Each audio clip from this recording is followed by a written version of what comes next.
Okay, the stream is on now. Just copied. Okay. Paste. No, so art.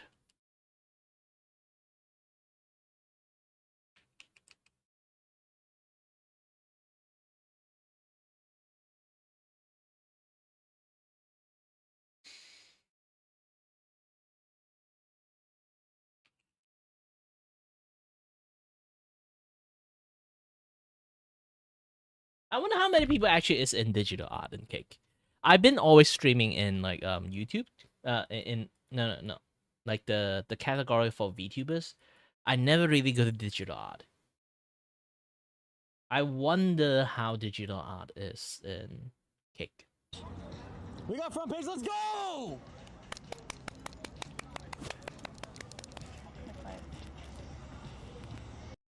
Okay.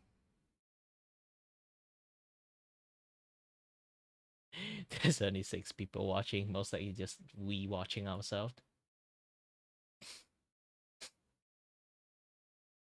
Yeah, when it comes to digital art, there's not too much things that going on there, I guess.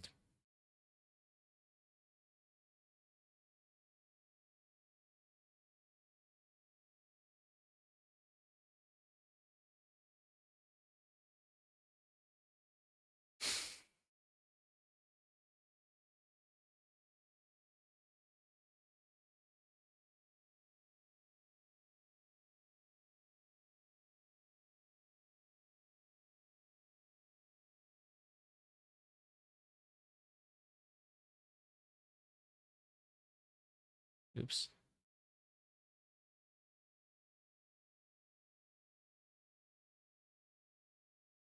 Hold on a little bit. Some issues happening. Technical issues. But don't worry. Things is fine now. Really fine now.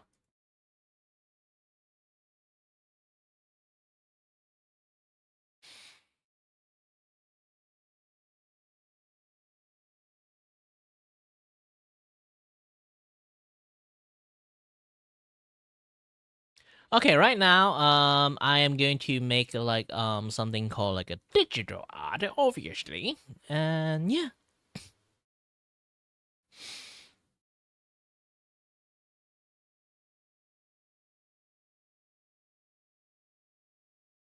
Hi there, Black Tigrist.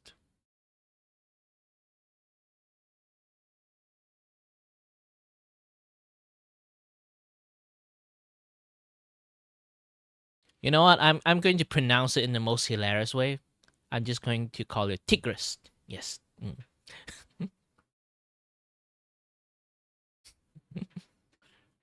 Sounds like T-Rex. Hey, a T-Rex and Tiger hybrid. Nice.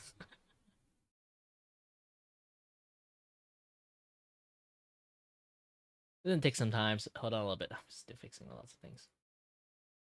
Currently, I'm doing like a animated reactive for Panku. Technically, it's not for Panku. It's more like Panku have like a TTS. He is the creator of this TTS. Okay, the TTS I'm using. He commissioned me to make a animated reactive for him, and basically drawing a TTS pet for him. He already have like this. Like, hold on a little bit. Let me try to find this thing out. Okay. This is what his TTS pet look like. Okay. So it's actually called Alfix, but again, I draw it for someone. I draw Alfix, but for Panku. So this is what she generally look like. She don't have a fixed face, so but she does have a general description. Purple, wearing like this, and then have a horn, have an elf ear, have a heart-shaped tail. Basically, a little bit succubus look like. A thiefling, yes.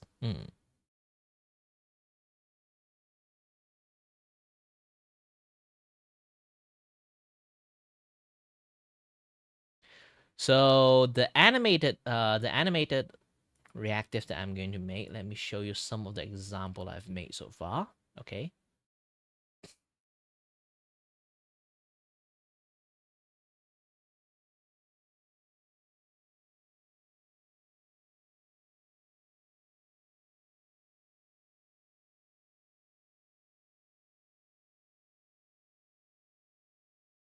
Vision shot.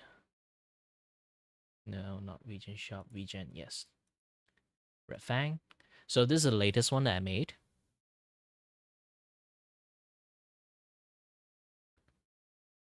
So you can see this is what I call a low budget like animated like reactive. They are still moving in some sense. It's just that the way they moved is a little bit on the minimum side. It's all in one frame. I just tween them to the point that it kind of looks like they are doing a live 2D movement. I'm not even using live 2D. I'm not even like using like a live 2D to make this thing. Actually, I'm fully using Clip Studio to make this. It's a low budget. It's what I call the low budget reactive animated reactive. It's just $30. So yeah, they don't have to do much, and then they'll be like this. I can't even try it out, but let's not. But and I also like have a few others ones too. Let me show them too. Special event, Vision Verify, Magnus, Tadaishi, Ethel Note.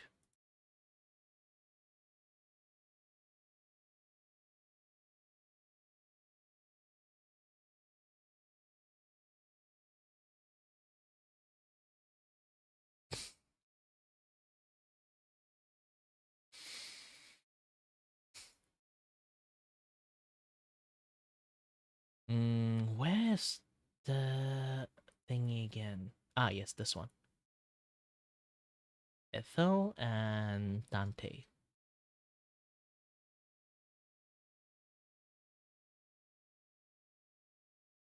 So this is like another one. This is the first one I ever made, to be honest. So yeah, this is what he looks like.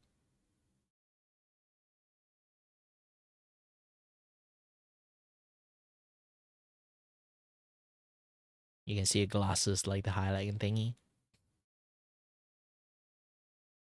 So there's like the yapping, mute one, deafen one. Different thing have like different things going on there. And then there's the yep. I think it's a wolf, not a cat. He's a wolf, yeah.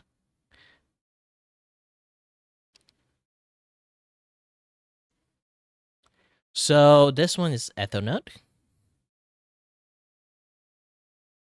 Usually I don't move the hair, but she have long hair, so I do have to animate some of the hair part.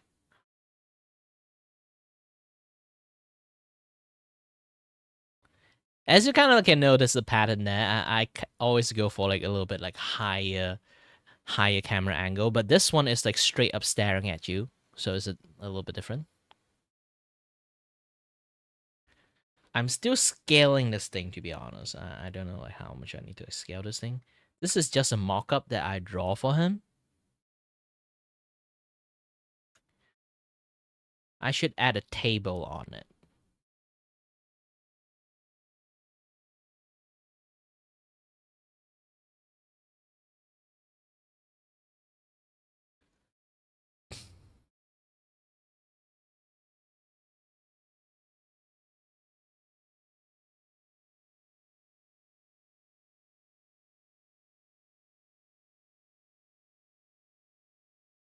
This is just a hastily drawn mock-up, so I'm going to draw another mock-up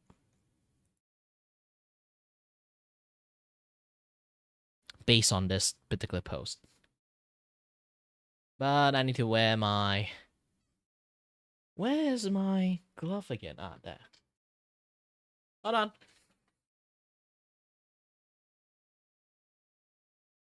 Ah. I bought like 6 gloves and then I've been tossing them everywhere. It's, there's already 2 disappeared. The rest is just scattered around in my room.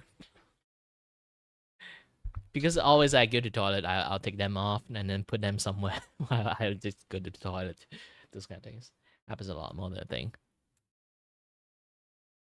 But yeah, let me play some music and behind the scene. It's a little bit too boring without anything, right? Ah, my favorite music. Everything about Xenoblade. But while you guys are listening to Xenoblade, I will be listening to YouTube while I edit, I guess.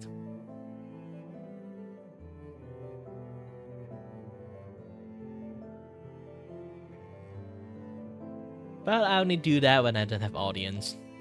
So I have some audience, it's fine. I'm just not going to play any YouTube video while I'm working on this.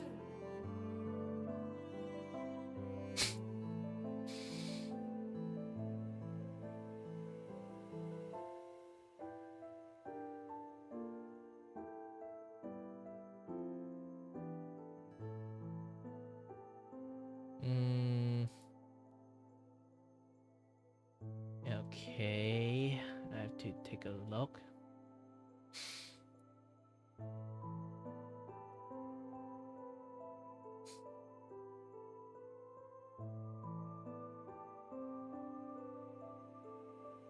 Toxic Soul renditions.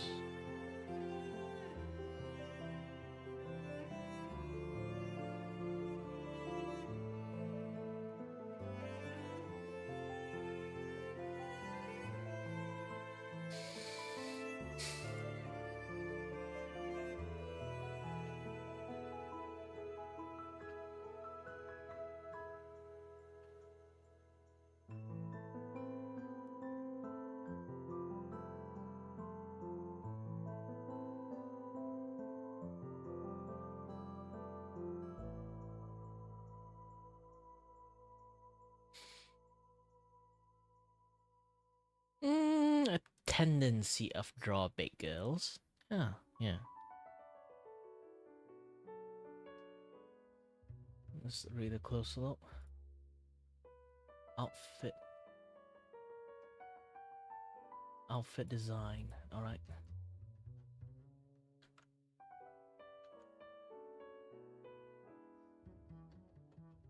Outfit design. And...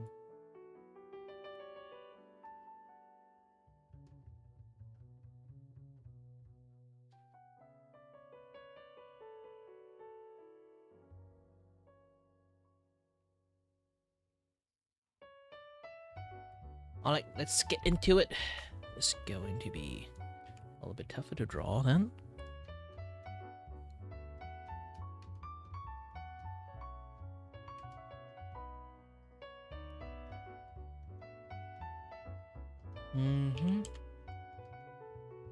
Oh yeah, I should actually go for a different scene. Hold on a little bit.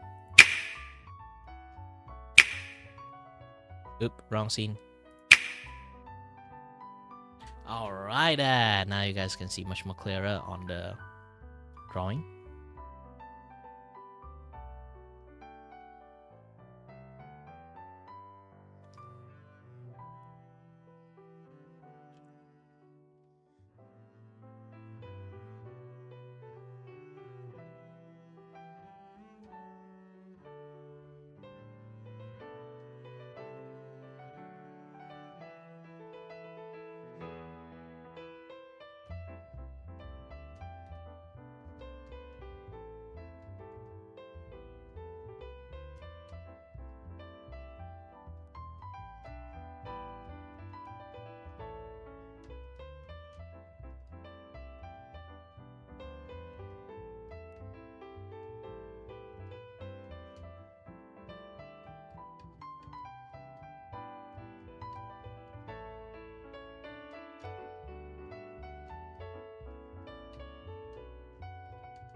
Twitch is officially finished, as their streaming site always seemed unsafe, but that's nothing compared to how at their convention, they essentially served up their top streamer to a predator, as Amiru made her way to this year's TwitchCon, where her and her friends seemed uneasy about doing meet and greets. The reason I canceled my meet and greet is I don't There want are to be a in the lot same of place people- for 2 hours A lot of people that felt this way. because of people being The weird. situations. Okay. And then I'm under contract with them, so I can't cancel one and not cancel the other. Interesting. Oh. So I'm sorry, I kept my meet and Emmy. greet 'cause Yeah. I wanted to keep my show. Surely it'll be I'm fine. sorry, Yes. Emmy. I'm sure everyone will be nice. But they won't, as while signing something, this disgusting individual is able to walk up and assault her. Yes. And keep in mind, the person who pushed him away was her private security. That's crazy. Holy. As he then appears to Yeah. just Oops. casually Have to sing a little bit too loud.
Yeah, abandon the swing ideas.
Hello, but time to take a little bit of break. Oh wait, my camera just off. Hold on.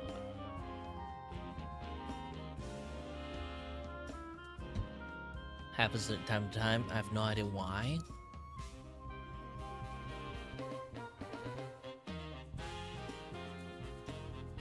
Yeah, the software is starting to have like some quirky issues lately.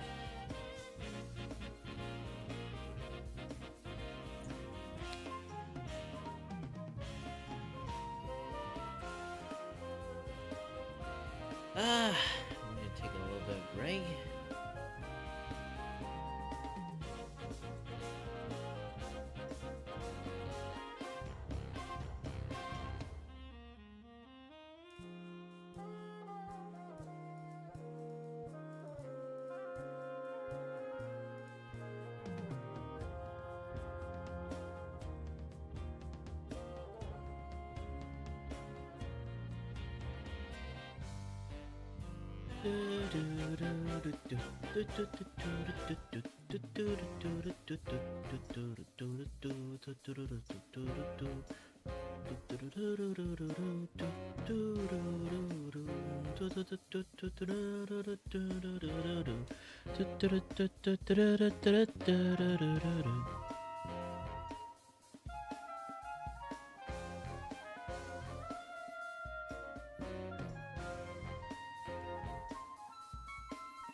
Yeah, it's still best to just draw the body.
Ooh, what, ooh, what, ooh, what, ooh, what, ooh, what, ooh, what, ooh, what, ooh, what.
Hello there, is it I?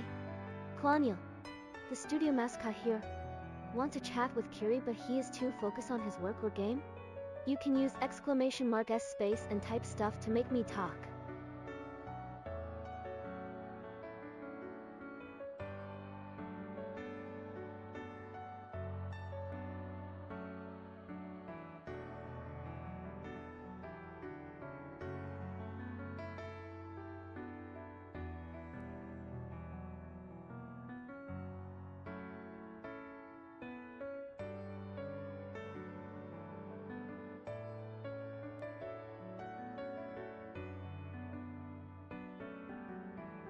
Stuff.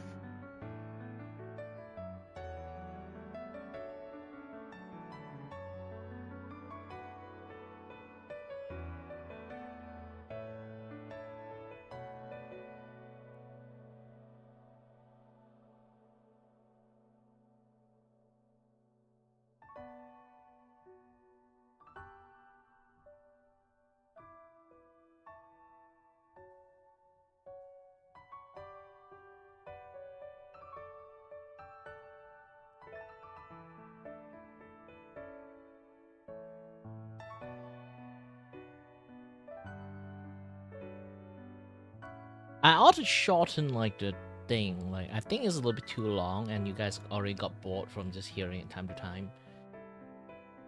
Let me go to the setting.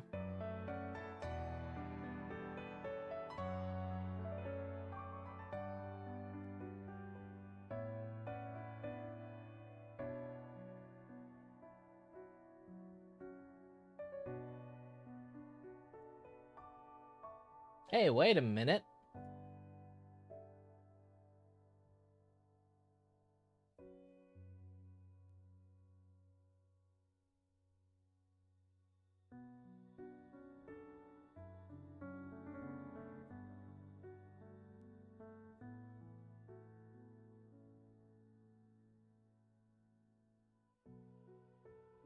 The stream double is off.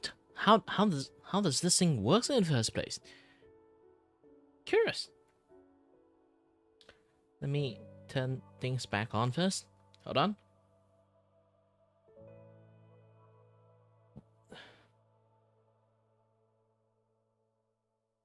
Yeah, the chat currently is like kind of off at the moment. Hold on a little bit. I'll be turning this thing on.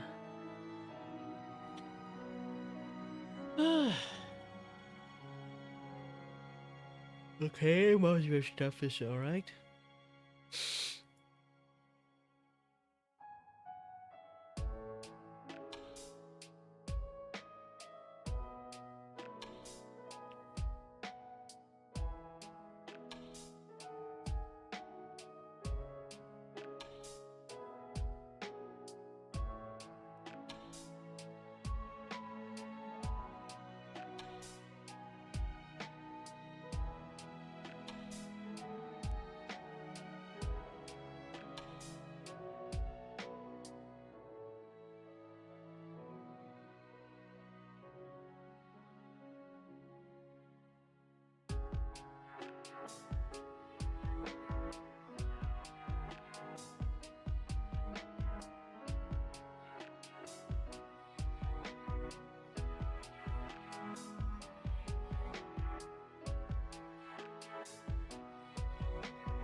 And if it's like this, I need to give the hair a little bit more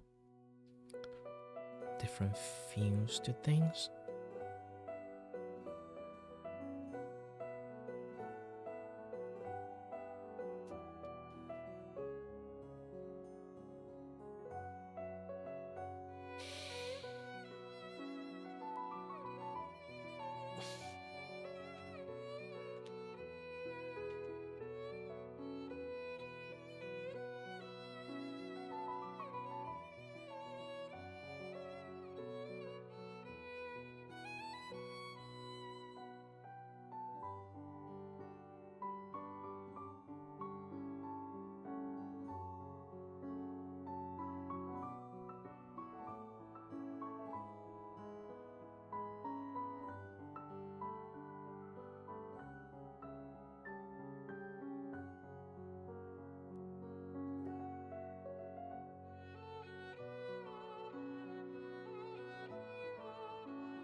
Because my chat is always quiet.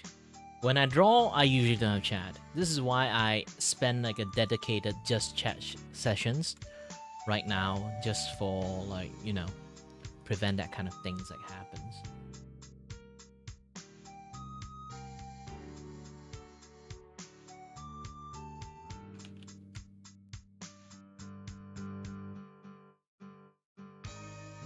I only kind of like somewhat able to chat when I'm gaming, so I can talk about the game. But when I really need to have a time, like can have like fun conversation with people, is literally doing the just chat thingy. And then anyone drop by and then want to have a chat with me, and then I'll have a chat with them. I think you missed the part that when I do the just chat thingy, I spend like an hour in there. Usually, like here's the thing. I play games for 2 hours, just chat for 1 hour, and then the rest of the streaming time is going to be like drawing. Do you want me to push the just chat sessions, which I dedicated to chatting with people, 2 hours or 1 hour? I let you do it. Since you are my long time viewer, technically I will treat you like a customer too. If you want a much more longer chatting sessions, like dedicated chatting sessions, I'll be, I'll be extending my just chat kind of like session times. I just spend a little bit more time drawing, that's all.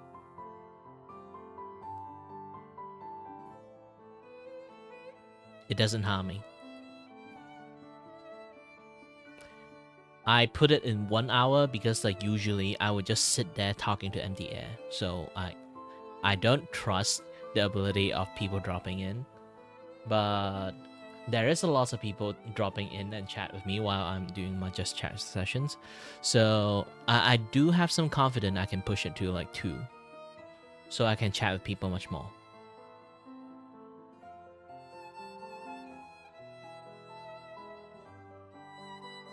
The last one is not that like the just chat streams that I just like did is actually quite a nice one, I can say. Oh yeah, I should hold on. I should take a screenshot of this and then switch my wallpaper, okay? Not wallpaper, like thumbnail for the stream. Hold on a little bit.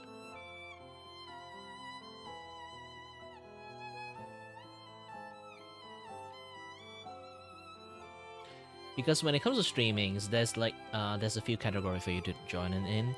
It's basically I do my thing, you guys enjoyed it, and then like each other people like have a chat for themselves. Like you guys would just chat with the rest of the chat, and then I'll just do my thing. You guys just enjoy, and then have some chat in between, like with the other people who join in the chat. Generally, for a successful streamers, like medium streamers, is that. For super successful streamers, is everyone have one brain cell. Basically, the chat functions really differ with like different type of people. Okay, for a moderate success streamers is people have like using super chat, like they pay money to highlight the chat so you can like chat with the streamers. But general times, like you just enjoy the streams and then everyone is like chatting with each other's instead of like the streamers chatting with the chat. Streamers just focus on doing what they do. It's like playing games, like entertain people, this and that and stuff. Sometimes talk about jokes, do some bits, and let people have some laugh and those kind of things. And right now, I'm on the lower end. The lower end spectrum of the streamers is basically have a lot more dedicated one-on-one chat. Not like super dedicated one-on-one chat. It's more like because I used to be big before, so I have a much more big streamer way of kind of like chatting with chat. I will still view the chat as one entity rather than like chat with people like individually. Of course, I will still see individually, but when I refer to the way I speak, I will still kind of like refer as the entirety of the chat. Feels like I'm talking to a group of people instead of like one person's those kind of like feelings.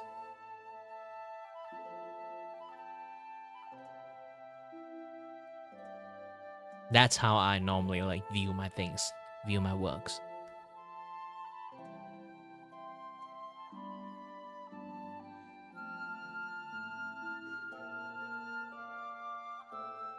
And don't worry about like making a choice and stuff. It's just I can push it for 2 hours. Maybe I'll try like 2 hours for a few days, see it works or not.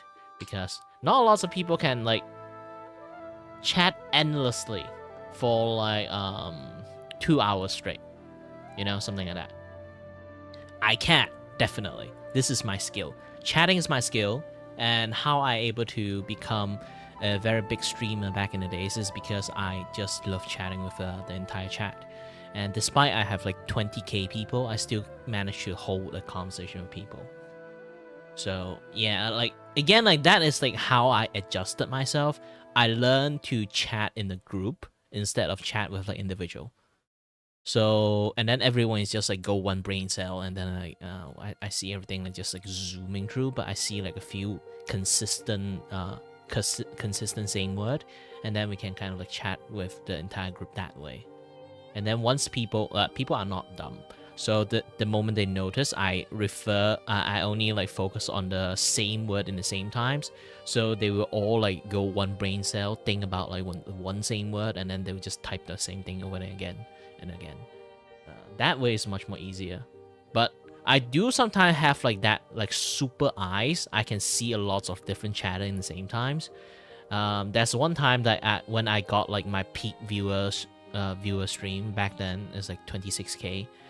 Motherfuckers, I was trying to play the games, and then like there are people keep spoil the shit out of me the game like I'm playing, like Spider-Man, and they talk about I don't think I can spoil people anymore. It's like 10 years old game. So Aunt May died at the end, but I still don't know about that. Man, motherfucker, like there's a few guys keep trying to spam that shit, and then the rest of the people notice it, and then they try their best to not let me see it by they themselves also spamming something else to cover up those kind of like spoiler spam. Like I see a war is happening in there. But too bad, like that is like, I won't say they are equal, but there's still like enough word that I see in the chat that I saw it. So I just pretend I didn't see it like while playing the game, but I am a little bit salty inside, but obviously I'm not showing it on my face or like say anything about it. Just pretend that it didn't happen. Like I say again, if you like do a lot of content creation on the internet, you learn to ignore stuff. And I guess you've been watching me streaming for quite a while. You notice sometimes I flat out ignore some word. And when someone says something, because of that, I have the habit of completely ignore some things when I need to. It might be a bad habit or a social like habit. I don't know. It's just that this like just how I normally functions when it comes to streamings, because you used to be big before, like the behavior that how you did as a big streamers is really different to how you kind of like do a small streaming. Imagine like Iron Mouse like decided to hiddenly like start a new account and then like just chat with people, just want to do some one-on-one chat. Like the entire way like how she would speak, it would be very different. You would feel like very different.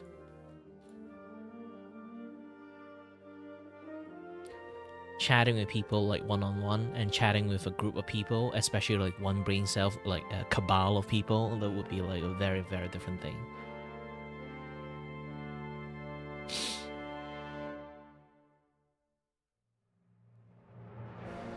I'll be going to the toilet first. If anyone managed to join the stream on the vertical side or like on the Twitch side, just let them know that I went to the toilet. And if no, I shouldn't like lay that jobs on top upon you. But yeah, I had like some other jobs I want to give you, but no, this is my stream. I should do it myself. Hold on a little bit, I'll be back.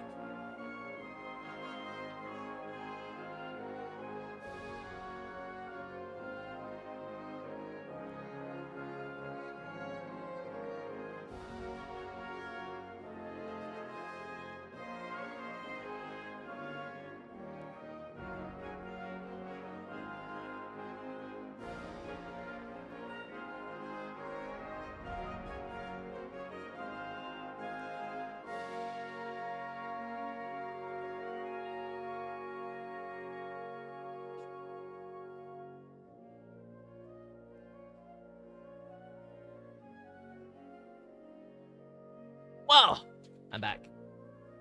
You know what? When it comes to like this kind of like time and date, it's supposed to be for a lot of kids is actually like having exam time, so I can see like why I don't really have like too much like chatter or people dropping by, because generally for some reasons like kids always manage to find my stream rather than just like adult. Hello there. Is it I? Kwanya, the studio mascot here. Oh yeah, I totally Want to forgot chat to with change the Kiri, dialogue. but he is too focused on his work or game? You can use !S space and type stuff to make me talk.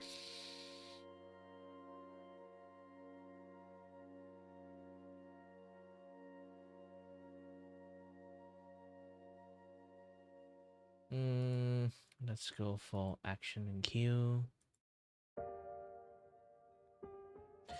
Yeah, like for some reason, like kids are like much more susceptible to click into me for some reasons. Most of my stream is like generally is kids. I have a foul mouth. You kind of like can see. I've been actually restricting my own foul mouth for quite a long time, for maybe a few years, like streaming YouTube, and then I realized that, you know what, fuck this. It's not my fault kids like dropping into here, you know? In the teenage time, I also watch a lot of like people like cursing and stuff, so it's fine. You guys are teenagers, it's good. I didn't complain much. But when you guys are kind of like on grade school standard, like standard 5, standard 6, I do question your parent, not you. It's not your fault that you learn curse word from me. Yeah, as long as you know how to use it responsibly, only like use it when your friends are there, and not using it in front of parents, then it's fine. But if those people decided to like use it in front of their parents and just scold them that way, then that is not my issues. It's how the parent didn't teach them not to do that. If you say that to your parent, you know your parent will strangle you. Like Homer strangle this Stranglebot. If you do that, if you do understand that kind of things, you won't really say it. If you have the balls to say it in front of your parent, it means like their parenting skill is not good. I can definitely say that.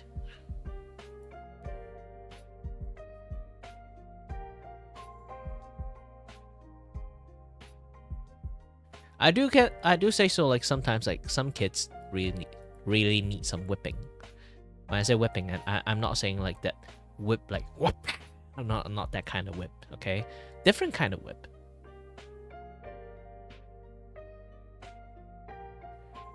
If you guys don't know, let me try to search this thing. Most kids would not know this thing anymore because it's not being used for a long time, so I don't think people actually know this thing.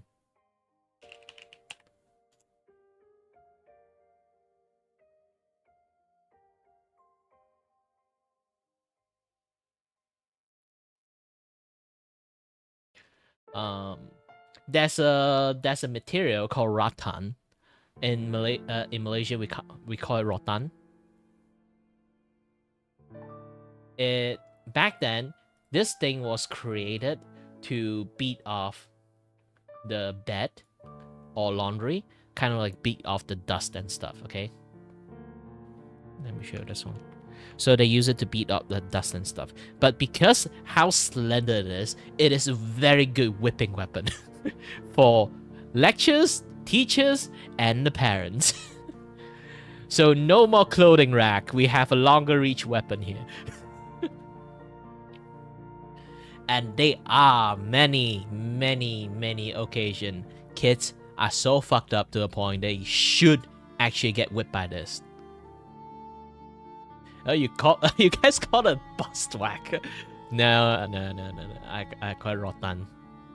I was a problem child back then. I never do homework. Do not copy me. See, I'm a 30 years old unemployed, so do not copy me. So I'm just going to tell you guys the story of this. I was so resistant to this thing. The teachers have to like using rubber band to like bind up like 5, 6 together to whip the shit out of me. And they whip it so hard The thing, like, you know, like burst open and shattered. My ass is not the one that burst open. This thing are the one that burst open. So it's not like a bust whacker for me. It's like, and later on, my friend noticed one thing. My ass is like strangely resilient. Not even like kidding about it. He, like, you know, like kids, we like to do funny stuff. Like sometimes, like go past a friend, you decided to slap the shit out of a friend's ass for no reasons, and they realized one thing: my ass reflect damage. They did it to so many people, and then the moment they like smack my ass for some reasons, their hand hurts. The surface area of my butt is strange. It somehow can reflect damage back to the hand. The Newton fucking law is not is not equal. So they found out the reasons that my skin is actually way tougher than most people. So it doesn't really like harm me that much. So my teachers usually just twist my ears. So I now have like one fucked up ears. I can't wear headphones for too long because I think like something in my bone in my ears, like my right ears, is like either bent or like snapped. Even now it's still like not fully healed. So, you know, like bone like getting like chopped doesn't really heal back. So like my ears right now like hurts every time and then if I wear headphones for too long. Like the bone inside hurts. So it's not something to scoff at, but still, because I never do any homework. But here's the thing, here's the most stupidest thing in the world. I actually get A. The reason I don't do homework because I don't see the use of like doing homework when you already got A. I never do homework because I know how to do it. Don't become the guy that don't do homework because you're lazy. I'm not lazy, but you also don't know how to do it in the first place. For me, I'm lazy because I already know the answer. I'm just too lazy to calculate like math stuff or like write anything. I just rather sit there and then just do drawing while like teachers is teaching. That is me. That's me in the classroom. I'm the guy that can do something else, and then you decided the teachers decided to be annoying about it, and then they just call me out, and then like tell me to answer this question. I can just immediately answer it, and then go back to sit down and go to sleep. I'm that kind of person. If I already know the thing that teachings, I will go to sleep. Either sleeping or drawing, just that. My affinity of teaching is also quite good too, so most of my friends have a really good mark when I teach them. There are a few friends that is like mathematics is like really, really bad. And then I spend like most of the times when the lectures like teachings, they 100% do not know anything. So like I would just sit there while she's teaching everyone, and then I would just teach the rest of the student in my surrounding. Like, do you know this? Do you know that? And then I will just teach them. And they all get an A. And most of the time, when I want to, I can score A. But most of the time, my math is like D or C. And then everyone look at me and be like, the fuck, you taught us math? How can you get a C? We get an A. And I'd be like, my luck was not that good. I see A, B, C, D. I just go A, B, A, B, A, B, A, C, A, C, A, C, D, D, D, D, D, B, B, B, B, B. But apparently that pattern is not a very lucky pattern. Yes, I never calculate. I just see A, B, C, D. I just randomly circle them. I randomly circle a pattern out. That's how I do it. But I know how to do. It's just I'm too lazy to do it. That's the thing. I'm knowledgeable enough to teach all my classmates and friends, and then I'd be like, you know what, I'm too lazy to do calculation. Just like let the luck carry me. Just like playing a lottery. But don't do that shit, okay? Don't do that shit. I'm an extremely lazy person. Even now, I'm still a very extremely lazy person.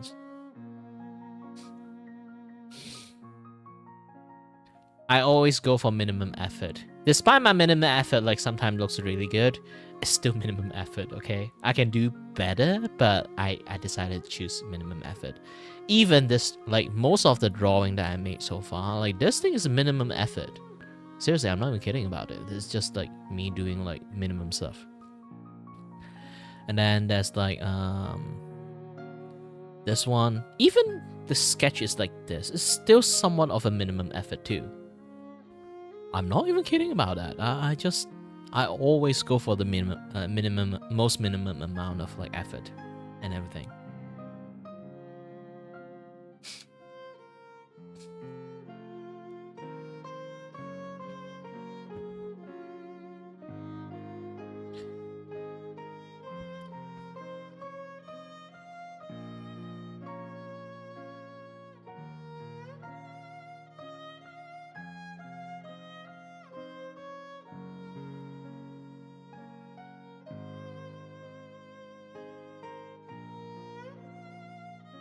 Like, most of my friend knows one thing about me is, like, I'm actually smart, but also same time, that my only limiters is actually myself.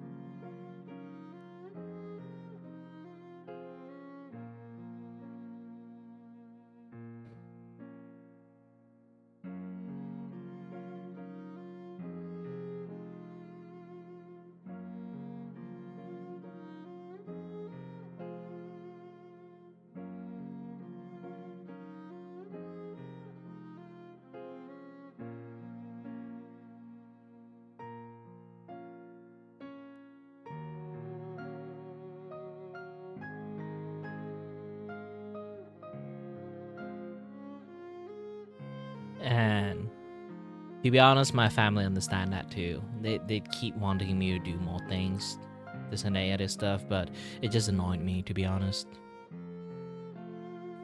I do really wish, like, I can just, like, do streamings and then earn money from just chatting and then I'll be done with that. But it's just a wishful thinking. I do have to work for it. If you don't work, you don't get money, obviously. This is why right now I'm eating the brunt force of my laziness. Besides, I have medical conditions, so, like, this kind of things, like, doesn't really... It makes my situation much more harder. But still. I'm trying. Not like I'm not trying. That's the thing. Always trying. And you do good.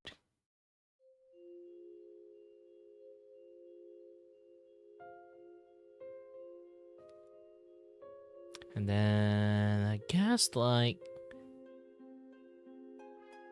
well, it's actually, like, the funny thing is, like, I may be chatting, but my background brain is actually processing how to do this thing properly. I'm still planning how to draw it properly, what things is missing, the shape, a little bit this, a little bit that, like, those kind of stuff. What thing I should, like, do a little bit edit on, what things I should improve upon.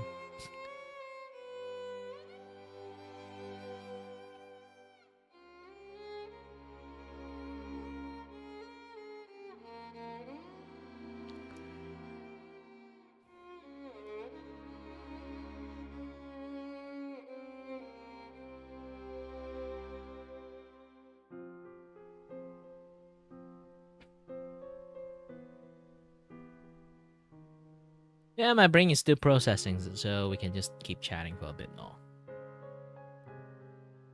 Because I have to separate a lot of things into different segments and stuff. Oh, yeah, I turned off my, like, vertical streams. Sorry, my brain kind of, like, have, like, stacking folders, just keep on going around thinking about what things I should do.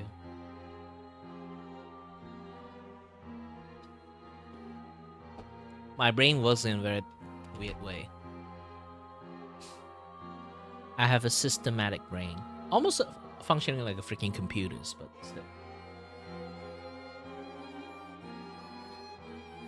It's like, if I plan from doing A to B, I would do A to B. I have plan B, C, D, E, F, G, but if all those plan doesn't work, I will go does not compute. I'm not a very flexible person. I can make myself flexible by having multiple plan, but if all those plan fail, my brain will go to does not compute mode.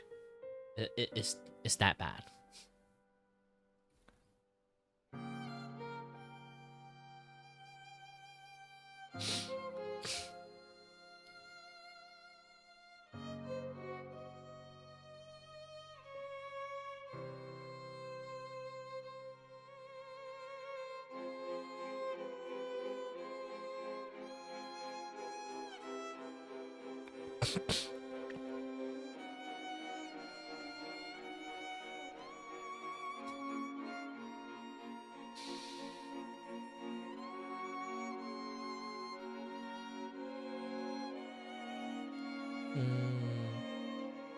Hold on.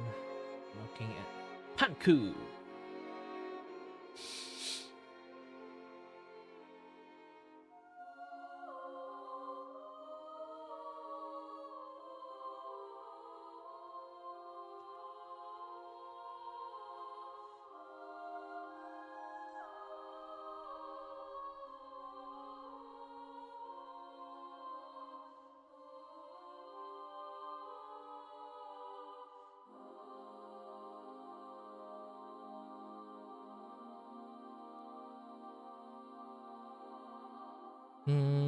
I guess most of the things is nice enough. Let's go back into the blue zone.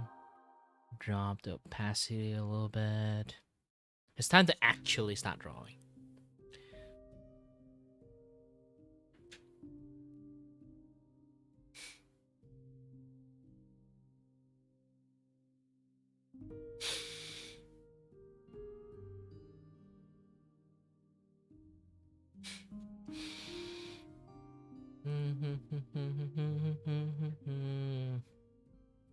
Oh no, I got hit by vertigo.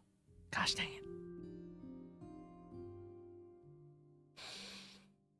Hold on a little bit. I'm a little bit dizzy.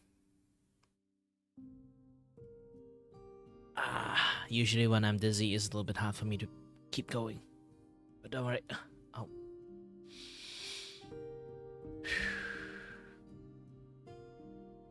I'll try. I'll try.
Since I'm a little bit dizzy, let me just doing nothing for quite a while.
You know what? I'll be watching some YouTube video while at it. I wonder what things like on in the internet.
Hi there, Digin Slayer. Hold on a little bit. I'm still working on the layering thing.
Drawing with one hand? Nah. I always have to like do the Control Z, Control V, you know, those kind of stuff. Not Control V, like Control T, Y, all those kind of things. My hand is always need to be on the left side, to be honest. And I have to keep drawing. No fun fact, actually, I used to draw with my left hand, but some things happens to my left hand, like there's like wrist issues that I have nerve damage, and no choice, I have to start relearn how to draw with my right hand. It took me a while, but yeah. Not even not even my family know that I use my left hand to draw, because I do use my right hand to write. I actually use my left hand to draw because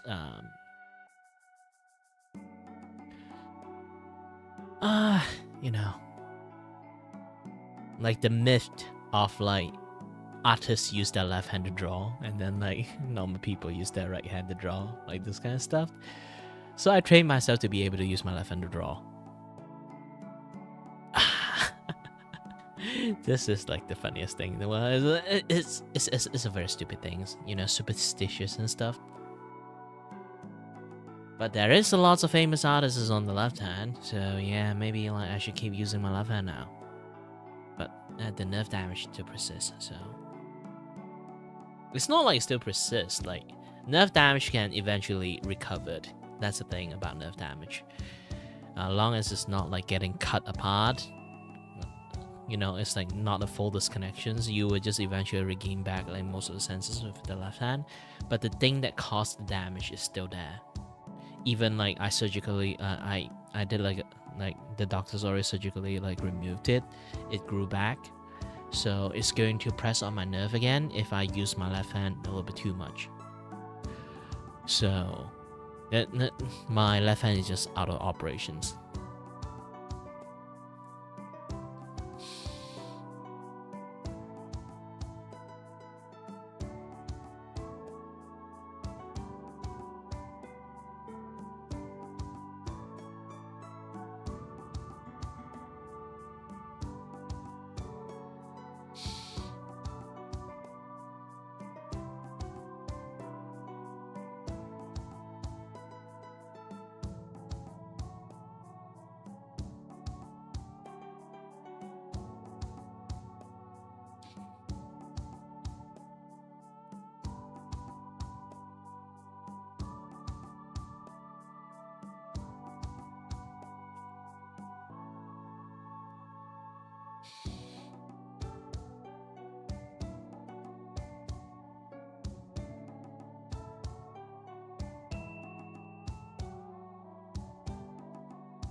You know what? Since I'm watching, I'm going to let you guys hear a little bit. And it's been a while I'm doing this, like hold on a little bit. Let you guys somewhat being able to see it. Okay? Alright guys, so this is a follow-up to a video that I made yesterday regarding the whole Emiru situation and her being assaulted at her meet and greet. Now we know she was in a way forced to do this meet and greet. I can't cancel my meet and greet and not cancel her show because of the fact that the reason I cancel my meet and greet is I don't want to be in the same place for 2 hours because of people being weird. Okay. And then I'm under contract with them, so I can't cancel one and not cancel the other. Interesting. Oh. So I'm sorry, I kept my meet and greet because I wanted to keep my show.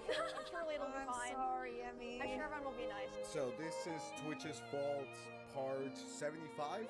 I don't want to repeat what I said on this video right here. Twitch and Emiru responded, and the stories they're telling are completely different. I was reading the comments under my video, and there was a lot of people telling me that the guy had a knife. I don't know if that was the case. It could have been a knife, it could have been a pocket knife, it could have also been a Sharpie, in case the freak thought, yeah, I'm gonna try to kiss her, and then I'm gonna ask her if she could sign my sweaty, full of cum t-shirt. She's definitely gonna fall in love with me, guys. Trust. From the footage, I can't see. Would I be surprised if that was indeed a pocket knife or any sort of weapon? No. I wanna briefly take a look at Twitch's response regarding all of this, regarding one of their biggest streamers. Let's call it what it is, guys. This was the guy sexually assaulting her because he is delusional. So let's see what the company had to say regarding this. As you guys could see from the ratios, not a very good look, and they got community noted. So the safety and security of all those attending TwitchCon is our highest priority. The behavior displayed by the individual involved in the incident yesterday involving a high-profile streamer was completely unacceptable and deeply upsetting. Law enforcement and event security were on site and responded to the incident. We're gonna come back to this one. We immediately blocked the individual from returning to the TwitchCon premises, and they are banned indefinitely from Twitch, both online and in-person events. I'm glad they're doing something, but at the same time, this does nothing. Banning his Twitch account, no one knows who he is. Banning his Twitch account does nothing. And banning him from future events, knowing the security, he'll probably come back next year and harass someone else. Something that I keep thinking about is that there was no security. So if this guy was insane, even more insane, and he had acid or a gun or a knife or, you know, an infinite amount of things, he could have done it and gone away with it, and no one there would have been able to do anything about it. The fact that we waited until something happened on day one for Twitch to be like, now we're gonna take our security really seriously, guys. If I was Emiru and I was in this situation, I would absolutely sue Twitch. They didn't let me bring my bodyguard. It's like the guy should be in jail right now, but he's not. They let him go. Dude, fucking Paul Blart from fucking Mall Cop would have been better security. We have increased security at the meet and greet attendee check-in point, and we have additionally security priority. Okay, I don't care. No female streamer would ever feel safe doing a meet and greet at TwitchCon ever again, because next time it might be worse. Even if I was a man, well, I am a man. I would not feel safe going to TwitchCon to meet people. I found this video, which security lets streamers bypass multiple checkpoints, no questions asked. We'll just scan in, and then we're meeting him up front. Okay. Thank you. Did what? Okay. Oh, okay. Just see, Danny's really good at just being ultra confident about everything, and We just walked past. yeah. This is the security that Dan Clancy hired, make everyone safe? Bruh. Emiru did respond. Yesterday, the man who assaulted me was allowed to cross multiple barriers at TwitchCon to grab me and my face and try to kiss me. Fortunately, he wasn't able to, but a lot of people have pointed it could have been a lot worse. However, there were at least 3 to 4 were other TwitchCon security staff in the area who did not react and let the guy walk away. The woman who's walking me away is my own personal manager, and behind the booth, the only two people who were checking on me and comforting me were her and my friend.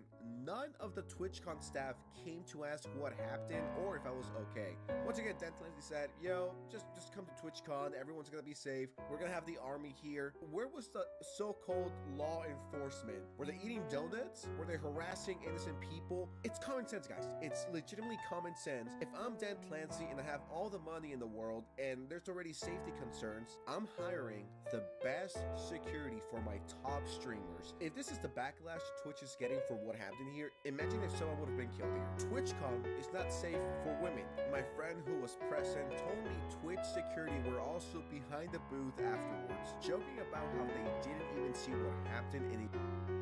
Oh, hi there. Hi there, Sherry. Sorry that I was a little bit too focused on the drawing thingy. But I still have to focus way more work at the moment. You know, lots of drawing, lots of this and lots of that. If you guys really want to like contact me, like there's like a thing like you guys can use !quack or use the TTS to talk to me.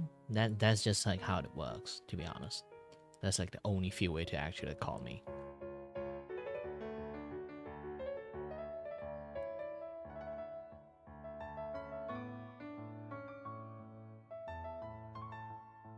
Immediately laughing and moving on to talk about Like when something I'm else. drawing, I don't have a Really third what eye on my this forehead.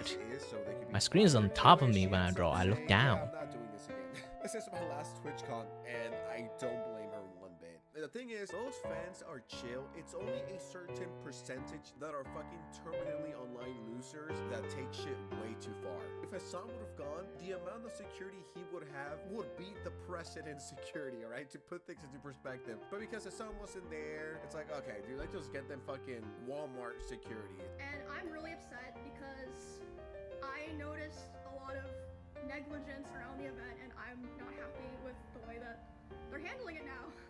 And I'm like, what do you mean? She's like, well, I asked them, you know, like, what are they gonna do about this? And you know what they said initially? They said, oh, well, he's banned from the platform for 30 days.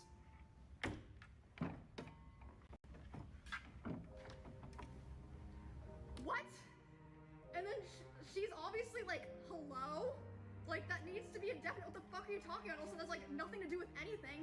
No one gives a fuck if he's banned on Twitch or not. Like, we're talking about the convention here. So they changed it to indefinite. Takes an hour for that to happen, by the way. These two people are the head of security for Amazon and the head of risk for Twitch.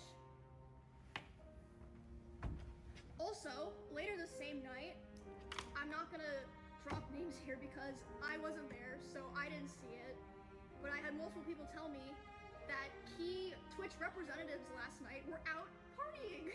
All things considered, I'm glad Imaru is safe. I'm glad it didn't escalate to something even more tragic. I saw this tweet by Nicholas Lai, a amigo of the channel. He shares a pretty disgusting tweet that left me scratching my head. This person is replying to Imaru, oh no, someone almost kissed her. What the fuck are we talking about here? A fucking kiss attempt is now considered sexual assault. You're so fucking deprived of any sort of physical and emotional love that you now consider a kiss attempt being SA? This was a guy forcing himself upon Emeru, touched her face and tried to kiss her. No one is exaggerating.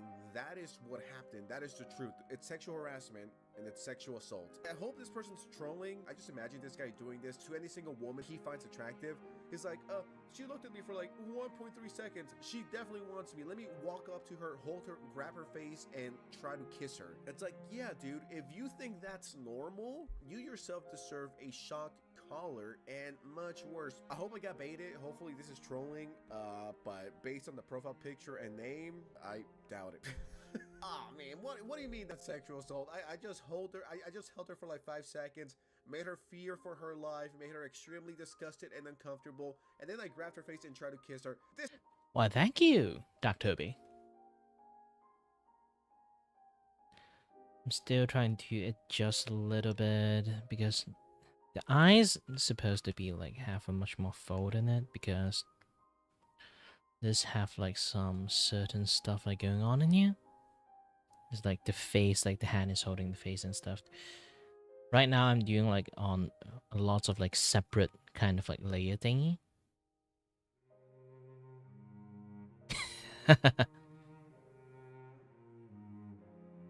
So hold on a little bit. Let me show you the sketch I have at the moment. Put them into like a file first. It's easier for me to like show stuff. Okay. Ta-da! This is what she will look like. And later on, I will do like a solid, most of the solid line art, this and that, yada stuff.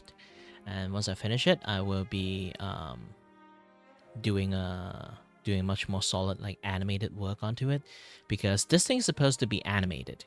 Yes.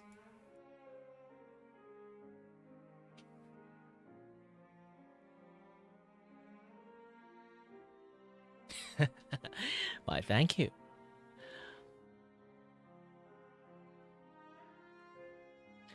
Well, currently I'm still like trying my best to draw this thing out.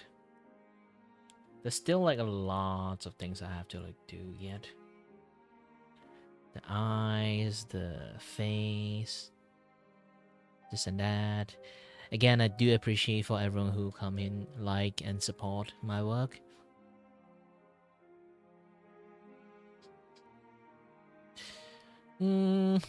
Highly doubt it. I've been streaming for quite a long time. I've been famous before. Being famous is really like a fluke, you know? There's way too many content creators exist now. Back in the days when I stream, there's not a lot of streamers, so like I got a piece of the pie back in the days. But as time, more and more streamers is a thing, so it become like harder to like, you know, like rise up. It's not like I did something that to fall off too. It's because like back in the days, long time ago, yeah, like 10 years ago, I've been streaming for a very long time. Like 10 years ago, back then streaming is not a really easy thing. Like the barrier entry of like streaming, you need a DSLR camera, you need lighting equipment, this and that, yeah, the other stuff to film your face, and then like a decent computers to like run the streams, and like the assets and everything, the overlay, and also running a game, or like have like a capture card to capture PS4, like those kind of things. And I have those, and then I get quite a lot of audience like while streaming in Facebook. And this is like well, now here's the thing, like Facebook back in the days was actually a good place. Now it's not. Do not try to go to Facebook back then. And then my peak viewership is like 26k of like live viewer back then. Like generally I would get like 8 to like 12, or sometimes 6 to 12 like k of people like fluctuating up and down to watch me.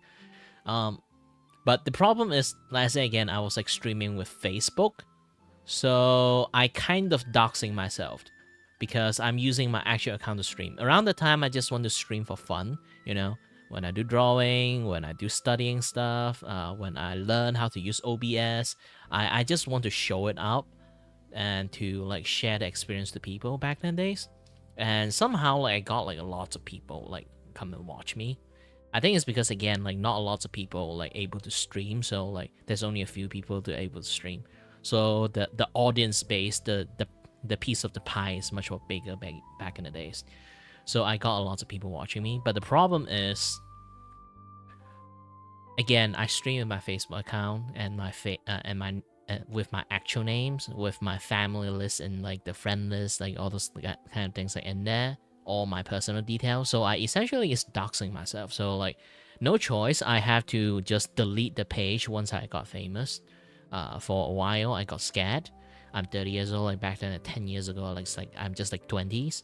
Like back in the days, like the first and second generation of like YouTubers, no, the second and third generation of YouTubers, they all like have like very like terrible like doxing histories and this and that other stuff. So I got scared. So I just delete the page, that the successful account that I have, and just restart all over without telling anyone I'm moving from Facebook to Twitch. I'm not, well, obviously I won't tell anybody since I already doxed myself. Like telling other people is not going to like, yeah. So telling people that I'm moving is not going to work because like that defeat the purpose of like, you know, like moving to another platform, like start anew. So when I start anew, I'm doing the same thing again in Twitch. I realized that Twitch is difficult. They don't really help any small streamer at all, almost. It really depends on luck. It's so luck based to the point that is really, really magical sometimes, literally. How many viewers I got by average? Really depends. Right now I'm streaming in two front. Is like the vertical stream and then on the horizontal stream at the same times. So if you kind of like don't like this kind of like vertical format, you can go to my channel. You can go for the horizontal format. You still can find that thing. So far, I would say, generally, if I have to combine both together, it's going to be a little bit difficult. Let me try to think, see first. Now, horizontal format, usually YouTube doesn't really show it to people. So, right now, so far, I've been streaming for like 2.5 hours for drawing.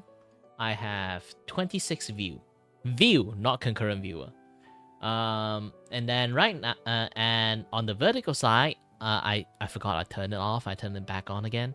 I've been streaming for like 36 minutes. I have 27 views, which is very weird. I think they changed up the algorithm for like people stream appearing in shorts,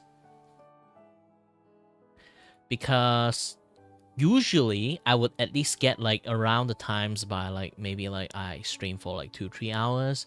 My vertical view would have around 600 to 800 view. Not concurrent viewer, I mean like 600 to 800 view.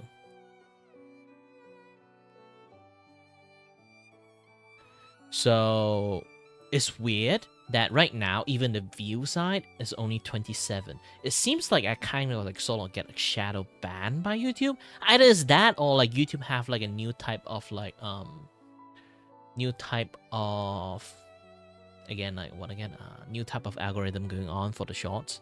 So like they don't show like live stream on shorts as much anymore. Well, despite Roblox is a very, very, very, very, very, very, very old game, no, I don't play Roblox. I don't even play Minecraft. Again, a 30 years old decided to go and play Roblox is going to be having a lot of questions, okay? Oh, fun fact. Do you know Roblox actually older than Minecraft? Yeah, Roblox out first. And then after a few years, Minecraft become a thing. So Roblox is first. Terraria, technically I should say like Terraria, Roblox, and Minecraft. Then, yeah, it's basically in that orders. I still like amazed that Terraria is still getting update. Even now, there's still like update just not long ago. Man, like holy shit.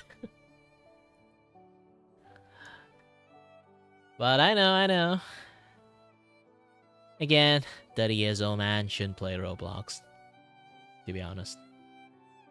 Yeah, it sounds young and all because like I'm a Vtuber. This model kind of like looks on the teenage side, so I kind of like have this like high pitched voice. Not exactly because I'm a Malaysian. I have multiple language that I use, multilingual and stuff. So when I speak Chinese, actually my voice is pitched much more higher than like my English voice. This is my English voice when I actually speak, but generally I don't speak like this. But when I speak in Chinese or Mandarin, I would actually speak a much more higher pitch. I can actually use my Mandarin pitch and injected it into my English, so I just sound like this. What country am I on? Like I already said it. I'm in Malaysians. Malaysia is like a very very multicultural place. Yes, very very multicultural place. And besides, like around your times, like joining in and then watching me is most likely either you are from India, or like on the Southeast Asias, or in the European side. That there is the people on the European side, as like Russia's, or like Russia's, Germans, Germany's, and what again? Usually only people like Canada, Russia, Germany, like those people would just drop by and watch me sometimes. But not really a lot, but there is a chance. But generally around this time, people drop by and watch me is,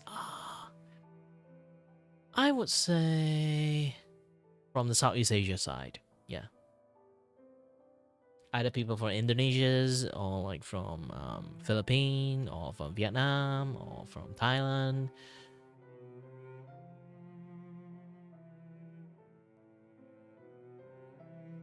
Oh, yeah, I have one. It's from Finnish. Finland, not Finnish.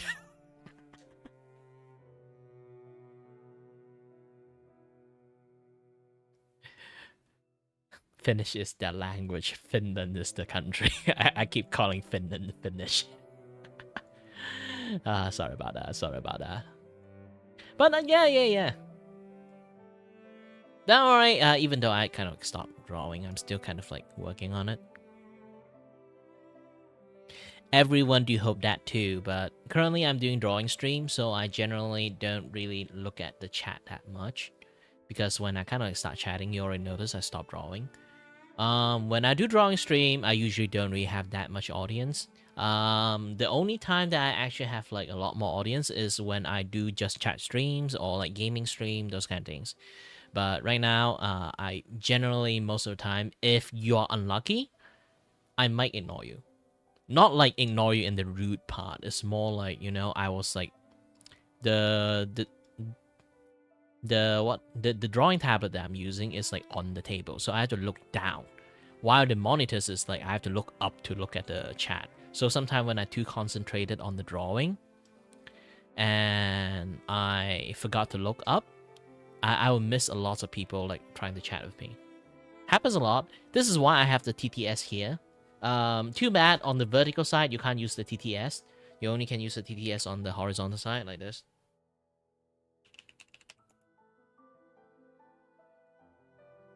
Oops.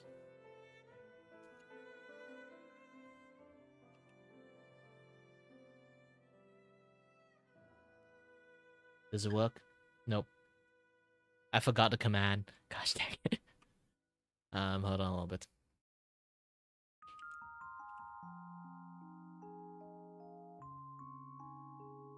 Hello there. So yeah, like that. I have a TTS that can work. Sometimes I can keep drawing while people are like doing that.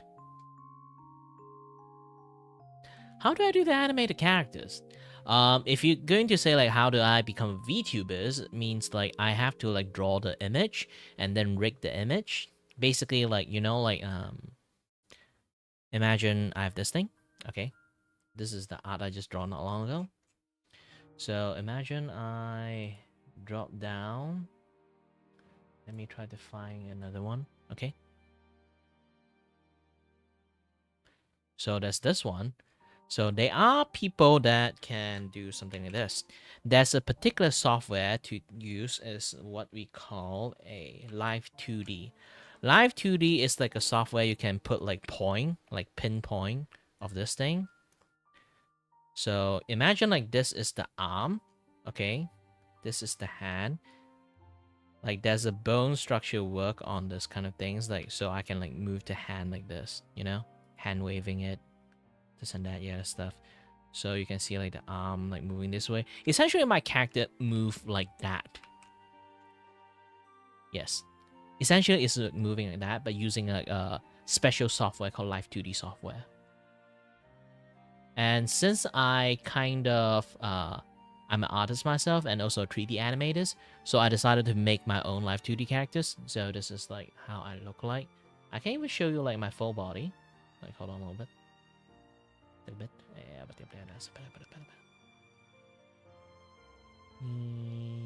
Where's it? Where's it not? Here. So this is me looking at full body. Like, funny thing is, like, we generally don't even show the upper body of our bodies because, like, it's really rare for us to, like, zoom out this way.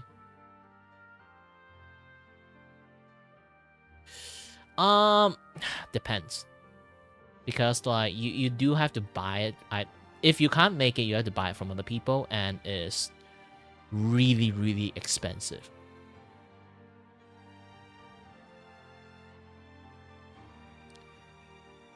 Because the technical side of, like, how much layer you have to create it, and then you have to make them blink and this and that other stuff, the technology you have to use on it, it takes ages to do it. Usually it takes like half a year to make one model. So it's really expensive. It's like, there are model that like super high quality model is like 20k USD. 20k USD. They are like the highest record is like 50k USD. It's a lot. This is what I can make for myself, so like, I don't really need to, like, it's basically my base price is 0, while other people pay a lot of money. I have a few friends like pay like $6,000 just to like have like a decent like Vtuber model. Yeah, Vtuber is a very expensive hobby for lots of people, but when you can draw it yourself, it's not as expensive as a thing. But the problem is you have to be the one who know how to draw it in the first place, and not a lot of people have that skill. So I do feel bad for them. While I made a model myself, I did make a few more models. Let me switch it out. This is my second model. I do have like a old model that I have back in the days. This one. Hold on. Like, this one is my older model. It only have upper body because I don't. It was first time I made this, so I don't know how to like make it properly. So I just know how to do like half of the body. So this is like how I do like the most of my like modeling things. It's still kind of nice. My like style still persists. And then I made one is Hollow Knight. This is like my Hollow Knight characters that I created. When I play Hollow Knight, I can use this thing. It doesn't use as much like computing power because like it's a very simple like thing.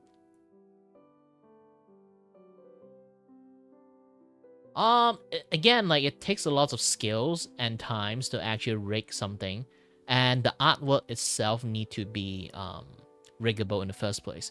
You can see like this entire thing is one image. I cannot rig them. You need to have the arm is in the separate layers.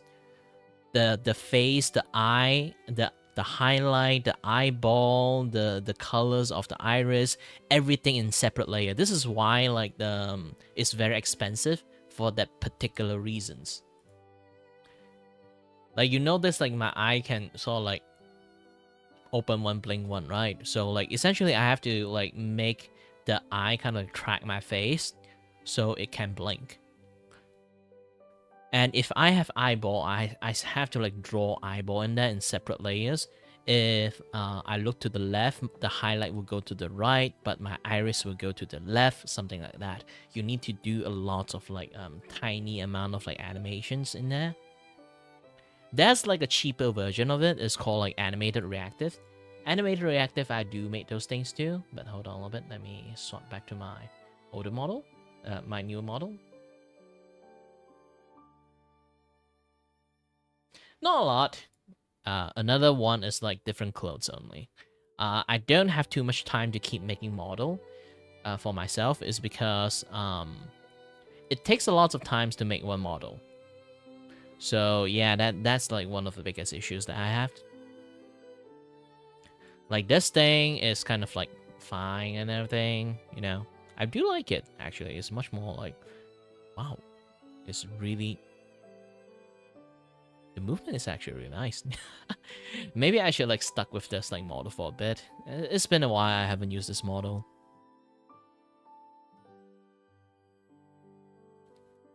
But yeah, like anyway. So when it comes to, oh, hi there, Johan. I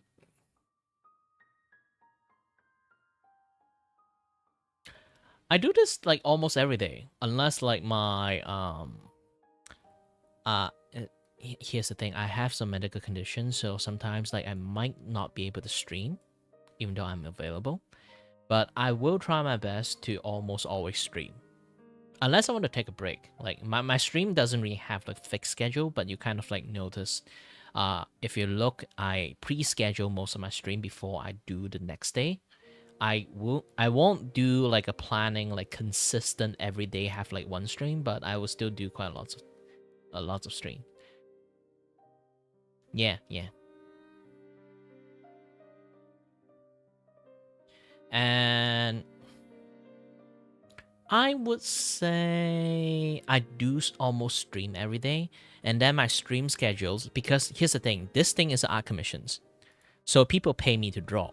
I have to finish this thing, so I have to almost like 9 to 5, always do it, especially when I got a job. So I have to always like how should I say it again? So again, I have to almost always stream every day. Almost. I have to at least like complete my jobs, obviously. And that's the thing that happened to me back in the past. So I end up always have to stream with like how should I say it about this? I always have to like stream my artwork. The reason about this is like back in the days when I was a younger age, like on 22nd, 23rd, I went through an experience that people claim that I steal art, which is not a very good experience, to be honest, because I did it myself. I tried my best. It's not even the best art I made. It's a quite shitty art. So I was not just accused of like stealing art. I was accused of being a shitty thief, and also being a shitty thief that got caught. Also a shitty thief that have poor taste. So yeah, like that is like very hurting. So thankfully I managed to like prevent that, like people claiming that I steal art, by showing them my stream. So I kind of like protected my reputation that way. And also because of that, I have a habit of always stream my artwork. That's the thing. Well, if you're too young, then you shouldn't stream. To be honest, like I didn't even think like you should making content creations. Sometimes some kids want to have some fun, like record like their gameplay, and then want to put it into YouTube. Yeah, you're fine. You just go with it. But remember, here's the thing: do not mention your age to other people. That's the internet 101. Remember, do not mention age to other people. You attract weird people. All right? That's the most important thing in the world. I'm not a scumbag, so I'm fine, but you generally should not tell people how old you are. Like, I can somewhat detect it that you're young, the way you speak, the way you type and stuff, and sometimes some people, like, it's a grown-ass man, they lie to me that I'm like young for no reasons. I don't know why they do that. But still, at the end, like, I will always put the benefit of the doubt that I will believe you guys, okay? And since I'm not a scumbag that like do stuff to kids, like that, it does exist. So you have to be careful, okay? If you actually are kids, remember, be careful. Don't show your age. Don't tell other people. They, like, some people will decide to groom you or something like that just because of that. So, like, always have to, like, in the internet, be vigilant, okay? Maybe your parent can't teach you this kind of stuff. I will try my best to at least, like, give you, like, 101 when it comes to internet stuff. Always be vigilant in the internet. because internet is actually a very scary place. Yeah. And I do see, like, here's the thing, like, I don't mind kids dropping into my stream and stuff. It's like, I always in teaching mode most of the times. I will like help you guys a little bit. You know, teach you a little bit stuff, this and that other stuff. Maybe if you want to learn how to draw, I can teach you guys how to draw. But generally, I would say, like, if you guys really wanted to stream or want to find a way to become a streamer, I would say don't. I give you guys a leeway to be able to make content by record your games and then like post your game in your like channels and stuff. Those things are fine. Just never mention or never use your voice, because people can hear it and then they'll know you are kids, and then your comment section will be very weird. I'm not even kidding about that. There's so many predators out there. Yeah, like that's the thing. People still can hear your voice.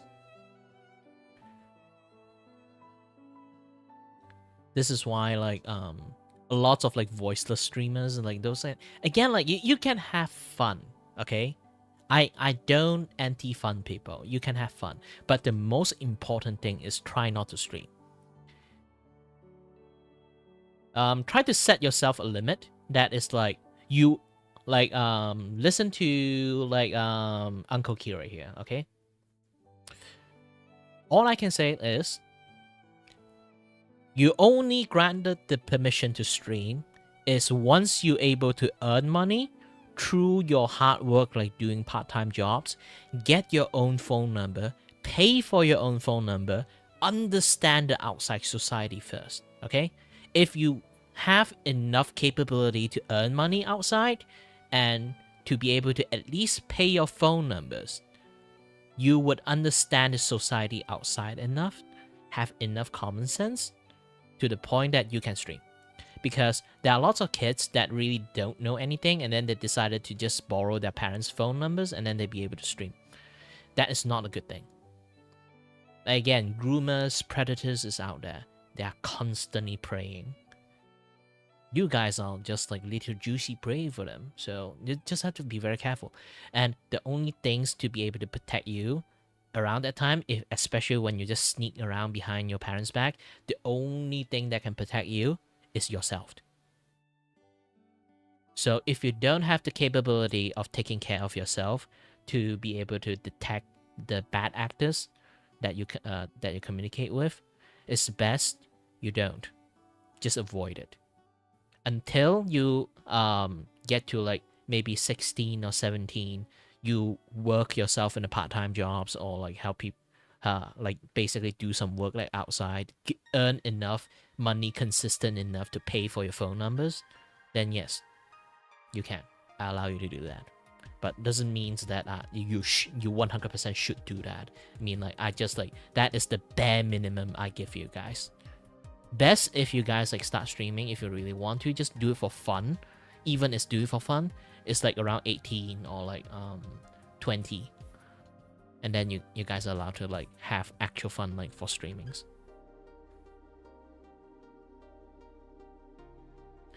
Well, you can start thinking about it, but you shouldn't actually start like around 13. This is not a good age for you to be in, because internet is not a really safe place for 13 years old, okay?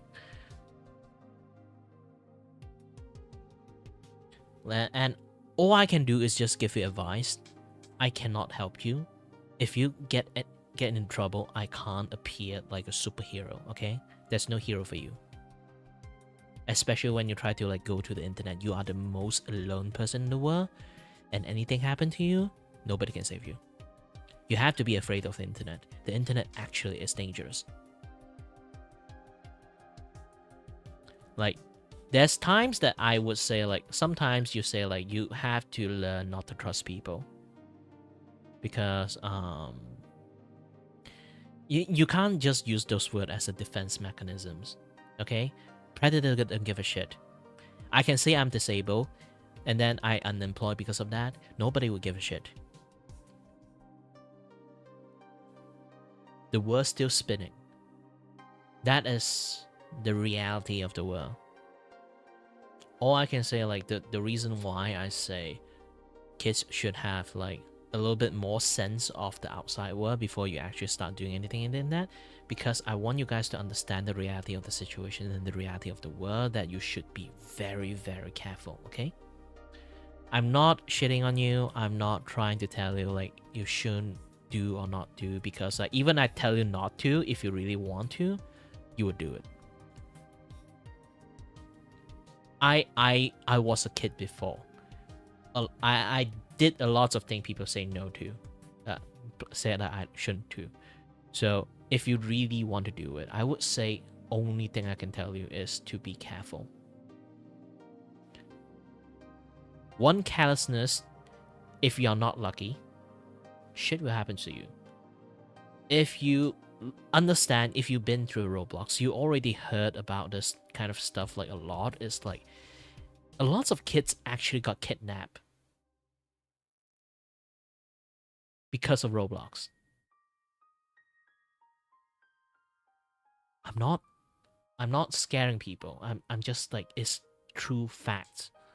So you guys really have to learn how to take care of yourself if you really want to use the internet. Again, internet is a dangerous place. It was never a safe place. It's a tool for people to use. It's not a thing for you guys to rely on. You can have fun, but always be vigilant. So far, I would say a lot of people, maybe your friends or you guys are very lucky. And being able to see me and tell me your age, while to me, you guys are lucky, because I'm not a predator or like any like weird ass people out there. But one day that luck is going to run out.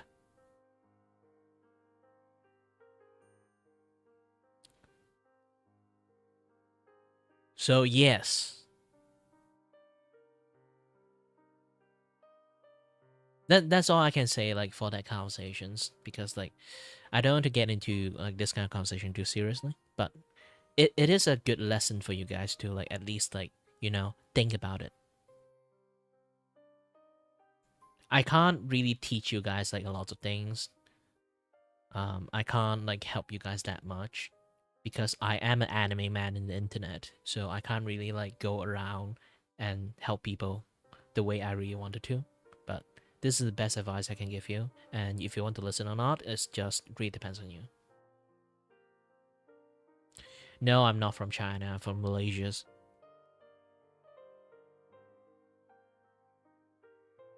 Malaysia, the land of piracy. Not like pirate. I mean like software pirate.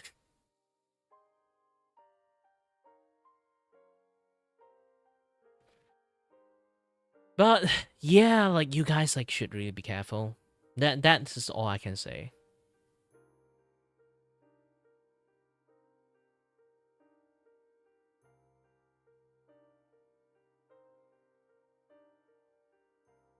Back Toby, like I say again, don't don't put age out there here and there. You can like even though it's like for fun, but still again it might harm your friends more than like did good to you. Okay. You just say it's your friend is fine enough. Generally, it's either your like same age, but if your friend is like 30 years old, and then like, you know, and then you can say like, oh, I have a friend in Malaysia and it's 30 years old, then I'll be like, I have many questions. Trust me, I'm just an adult in here, okay? I'm not generally your actual friend, so you do have to, again, I'm just a guy that is good at chatting, so I'm not your friends. Don't think too much about it. Like, benefit of the doubt again, like, be vigilant on the internet. You have to learn at least one thing, is like, don't trust me even though I'm a good person, okay? Good person can do bad thing too.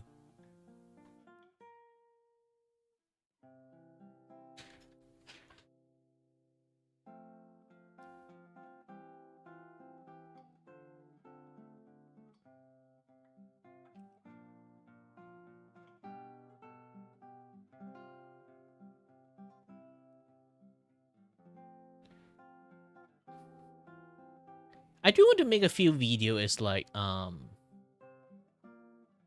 like teaching kids like in the internet like how to like 101 like know about the internet like internet etiquette, like how you should behave in the internet, how to protect yourself from the internet, this and that, yeah, stuff. Lots of things. I can't really like give people like security, like internet security like advice, but at least like human interaction advice, I would try my best to like just help out people as much as possible. Because like security side, I can't help you.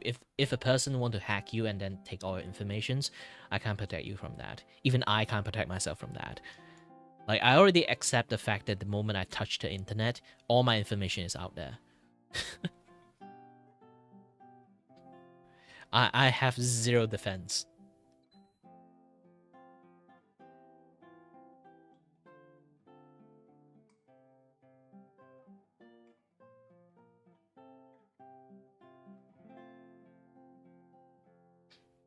You know what? I haven't like do this thing for quite a while. Hold on a little bit.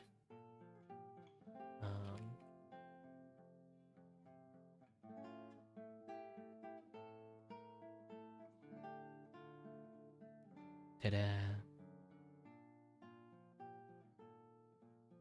Ooh. It's too big! It's too big! No!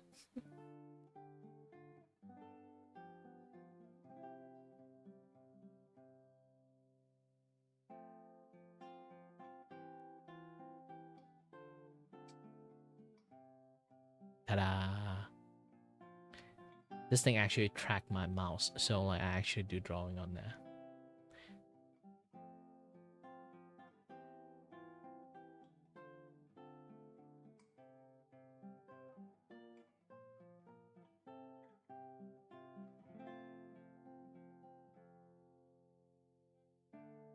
Okay, when it comes to this, I have to get the ears and also the hair. So this part of the hair, the front. So I'm just going to name this thing the front fringe.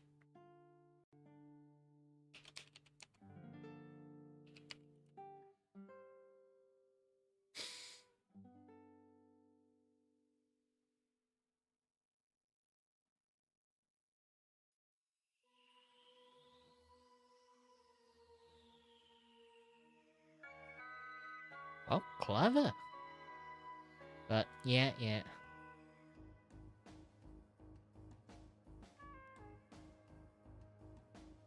Well, I do have a timestamp on there, so like that's not a very surprising thing.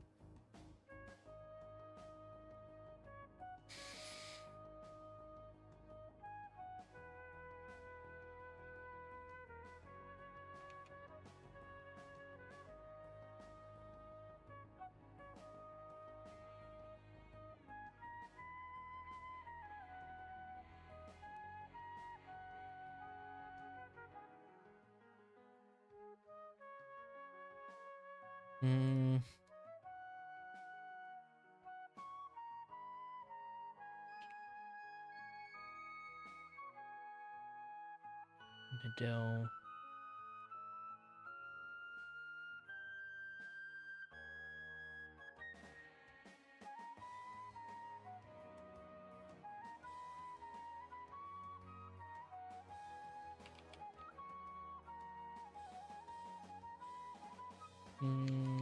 Let me see.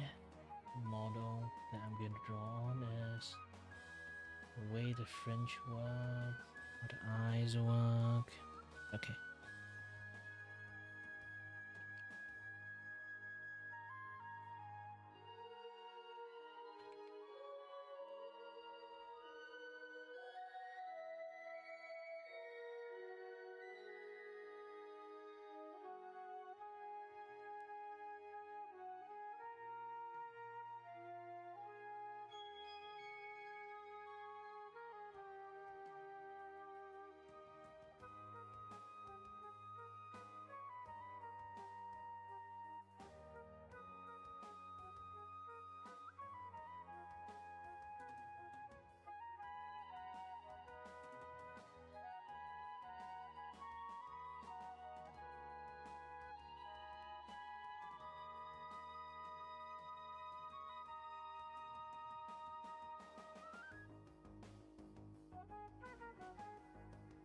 Ooh, I'm really hungry at the moment.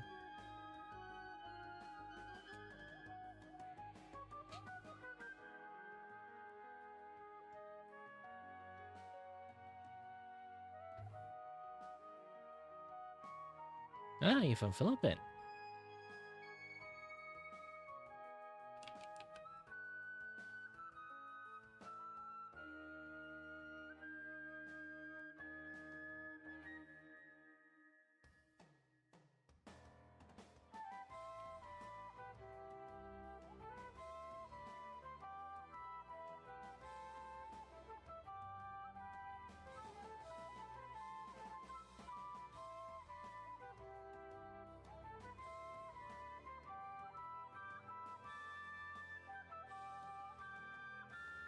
Well, I did mention like most of my viewer either is like from Southeast Asia or from like weirdly Canada, Germany, or Russia. Yeah, it happened in this like three places because like around the time it's like either night time for European, so or like it's like afternoon time like in the Southeast Asia region. So like it's generally just going to have a lot more people watching me. And right now I would say my viewership is dropping a lot more because you know like it's like the end of the year, so kids are still like going for like examination and stuff, you know, like the general things.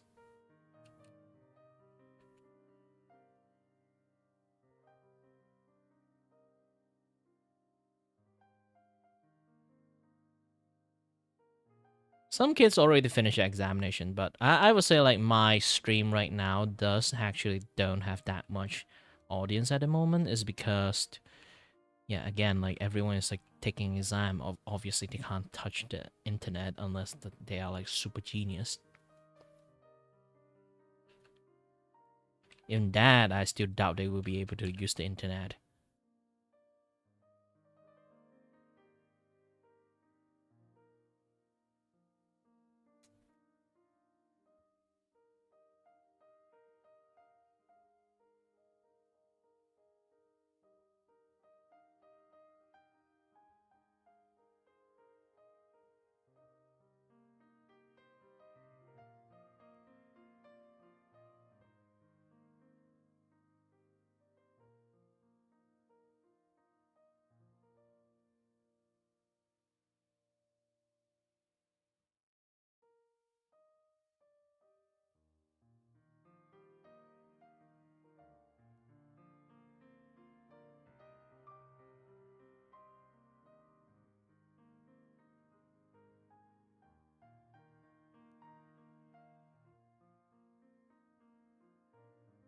I'll be walking off a little bit. I'm a little bit hungry, so I'm going to make a toast to eat.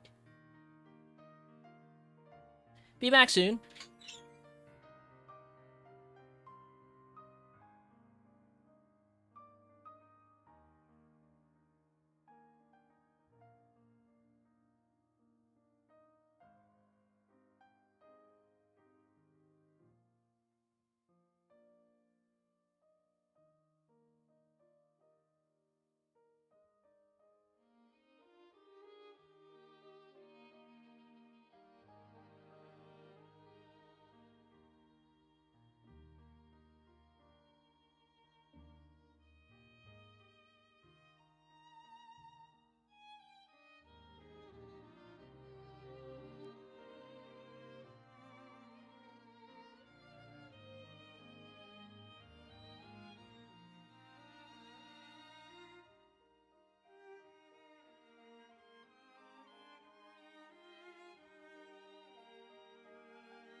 And I'm back.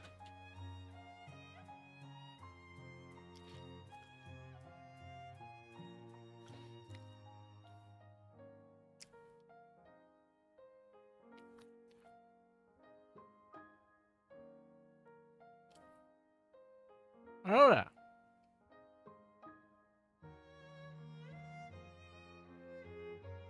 Because again, I'm on a diet. So all I can do is just control my calorie intake. Sandwich is too high of calorie intake, so just a slice of toast is kind of like fine.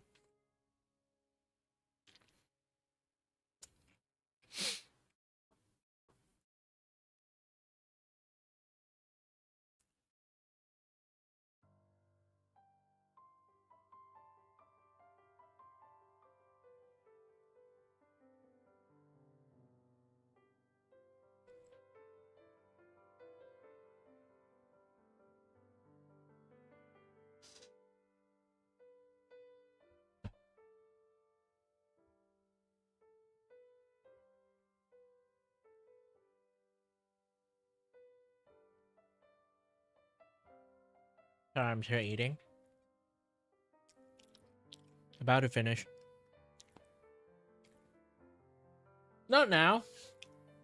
I do gaming stream on the morning only. My drawing stream is my 9 to 5 jobs. People pay me to draw this, and I have to finish the drawing, obviously. This is what they call responsibility.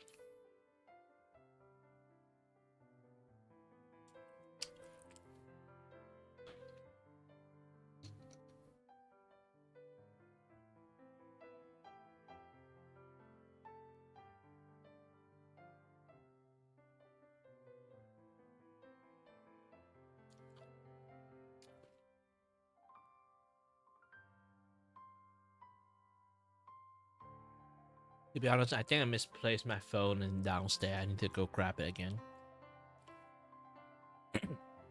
Yeah, usually it will get high once it reaches like 5 p.m., but not now. Not now. It will eventually, but not now. I need to go back downstairs to grab my phone.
Okay, I'm back.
yeah, the music is a little bit too low, so yeah, then you guys enjoy some music. You guys don't need to keep staying. Like, I don't mind like the low viewership and everything. I'm just here to do drawing and have like a record here as evidence and stuff.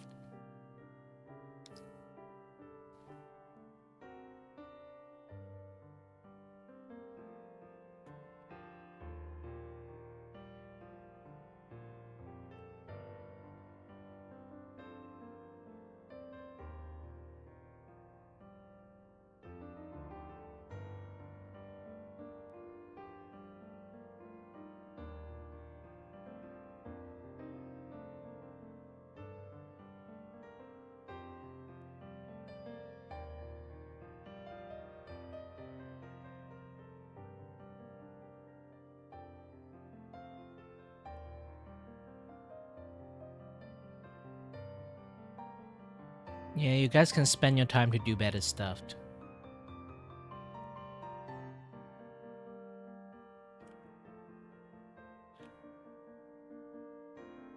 Well, one day you guys is going to get bored, so try basically just giving you guys some chance to do something else, drop by time to time.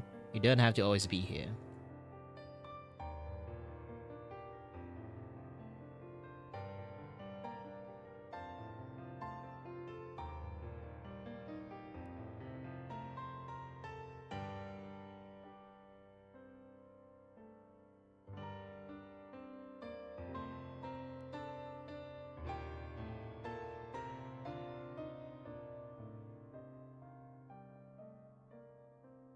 Yeah, like that. It would be more fun that you guys like keep like dropping, like coming in and out, and suddenly like after like an hour come back and then see like, oh, you did lots of drawing here. Yeah, it does wonders.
This is an artist who has apparently made $850,000 selling their art on Etsy, but none of their art is in fact real. Come with me as I show you how I make money selling AI art for a living. I'm going to show you how to make $1,000 in the next 7 days using AI art. Want AI to help you make money while being creative? Let me show you a little secret. And now all of a sudden there's an influx of people who claim to be selling drawings, paintings, starting online shops or taking commissions, but it all turns out that they are all fake artists, which made me wonder, how much money do fake artists make scamming people in the art community? Because the thing about fake artists that I don't understand is they keep coming back even after getting reported, called out and cancelled. Why? I mean, there has to be a genuine reason why the number of fake artists has quadrupled over the span of a couple of months. Either they enjoy pissing the art community off, or they're possibly making money from faking art. But how? Now, according to a survey I conducted personally in my own private domicile where I will not be harassed, real artists or regular artists make their money through one or many ways, which may include but are not limited to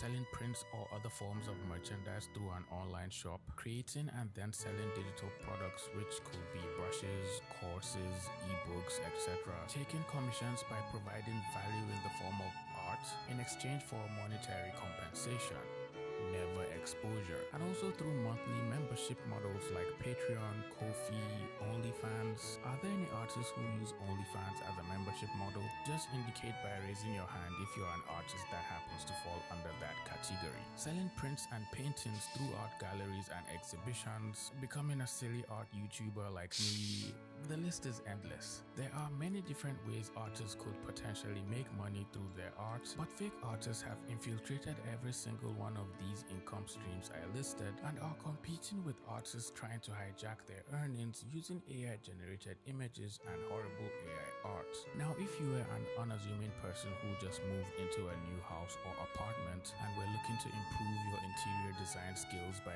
using your home as your first model, you will ordinarily want to invest in some fine pieces of furniture, some plants if that's your thing, and of course, art prints. So you'll come over to Etsy and try to find some nice art prints to buy from artists, or even commission them to make something unique that will potentially bring your home to life. But you will run into a small problem. A large number of art on Etsy is fake. Now, apparently, it seems there is a trend on Etsy where people pretend to be artists and are using Etsy to sell art which they create using AI and then ship off to whoever makes a purchase. Here's a side hustle you can do without even needing to leave your couch. I was scrolling Etsy and saw these travel posters and thought, that is definitely AI. Which means I can make some money. I started coding and I built this tool which automatically generated travel posters for me with AI, locks it up professionally and posts it to Etsy automatically. I've been using this tool for the past 30 days and my store has made over £2,218.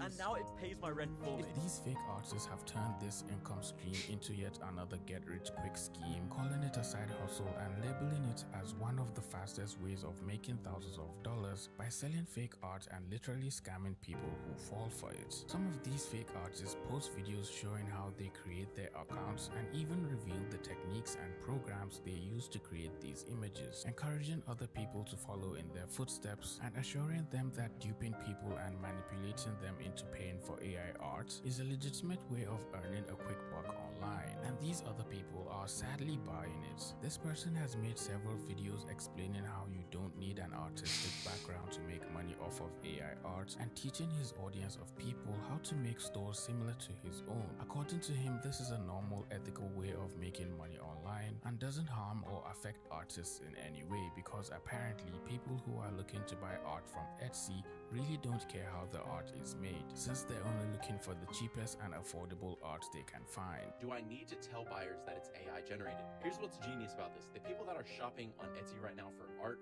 want affordable art. They're not wanting to spend hundreds of dollars on art pieces for their home. When they see a $20 art print that looks amazing to them, they don't care how it was made because they're already shopping on Etsy for affordable art in the first place. So be transparent. You can add AI assisted creation to your listing and then watch how little that it actually affects your sales. I've tested this, and from what I've learned, the disclosure actually increases trust and conversions. So don't be afraid to mention that you used AI to assist you in creating the art print. Second question is, can I copyright my art? And this is actually an advantage. I don't really care about copywriting my art because I know it took me minutes to make. While traditional artists spend hours on one piece, you can create an entire collection in minutes. And real artists don't get triggered because people that want real art aren't searching for it on Etsy. You write the prompts, and as long as you edit the outputs just a little bit, That is just a stupid reasoning. Keeping that thought in mind, why now do I run into videos like this where people talk about getting scammed on Etsy after assuming the art they were paying for was actually made by an artist?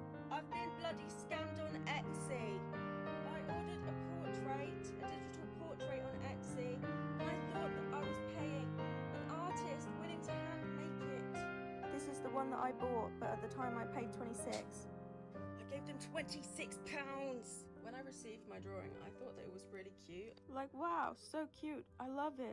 Yeah. I was like, wow, this is super cute. And then I made it my TikTok profile picture. And within an hour, I had several people say, like, is this AI? Why have you changed your profile picture to AI? And I was like, this is not AI. This is handmade. Because I don't know what AI art looks like. I did not know what AI artwork looked like before this. Anyway, then I made a video about that, and that got even more people saying this is definitely AI artwork. And then I ran it through the AI art scanner thingies, and it comes back like 100% AI, 99% AI. And then I've got loads of comments saying this is AI. What's going on here? So then I file a complaint with the guy, and I say, hey, I think this artwork is AI. Can I have my money back? I'm really sad. And then he says, this is handmade. I made this myself. He's blimmin' lying. He's blimmin' lying. No, he's blimmin' lying to me. He's blimmin' lying to me. I think you are allowed to sell AI artwork on Etsy, but it has to be made clear in the description or something that it's AI. Whereas this person is saying that they're making this shit themselves. And then I went and did some research, and I went on their page, and they've got other pictures that look so obviously AI generated. What is going on here? What is this? I did not know what AI artwork looked like before this, and honestly I still don't know, but everyone keeps telling me this is AI, and this guy is saying this is not AI. Oh. Hi there, Fox. Sorry that I was a little bit concentrated on drawing. Didn't notice you now. Like, if this is AI, this guy is scamming a lot of people because they're super expensive. Let me... Hey. Gosh dang.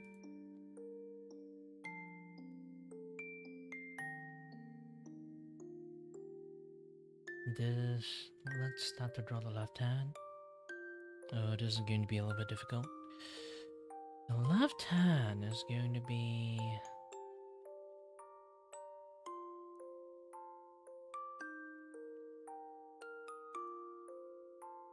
here. Alright. Sorry, I was like arranging the layering and stuff. Alright, this place.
Well, if it's for your friends, that hopes it's worth it then.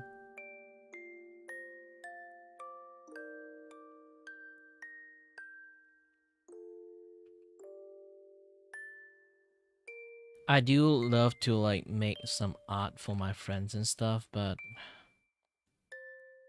I am able to do it lately is because like I need money, so I need to spend most of my time like working on art commissions rather than like, you know.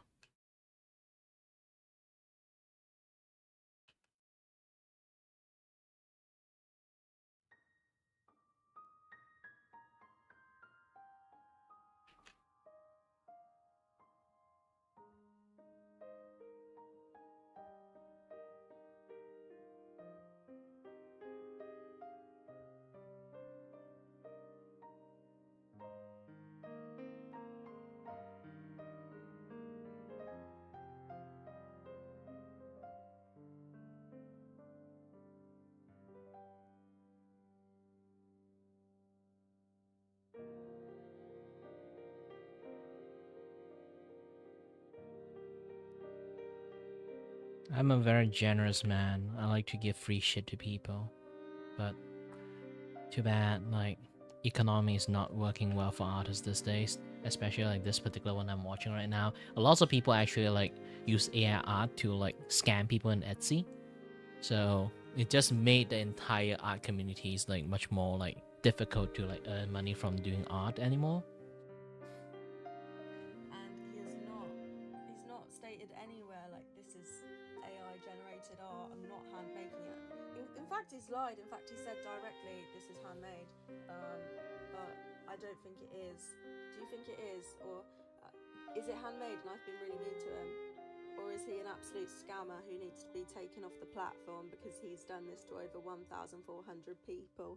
A lot of people, including artists, have spoken out about this influx of AI art on Etsy, and buyers have expressed their concerns with Etsy, calling them out for not having a standard policy regarding the use of Etsy is already a place of scammers. which I do find this like kind of like since most platforms usually have it in their FAQ or document that states their policy on the kind use of like AI on their Miracle. platform. And I found this post from July 2024 on Etsy's website that discloses their stance on AI on their platform, and they also put a 3-minute reader disclaimer on the side, so you already know we're going to be here for a while. But don't worry, I saved you the time and read through it already, so here are the key takeaways from the article.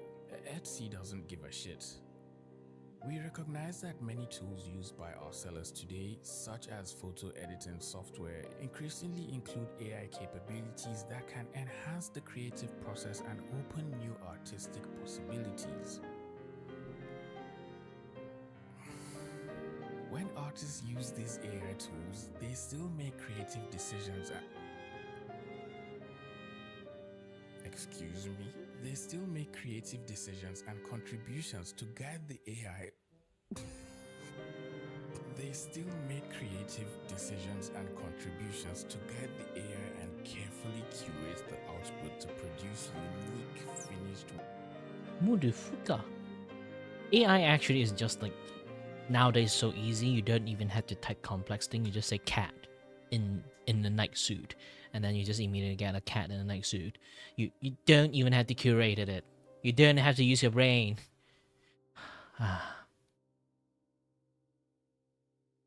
The Etsy like AI understanding, AI art understanding is like AI art from like a few years ago, not like how AI art is like nowadays.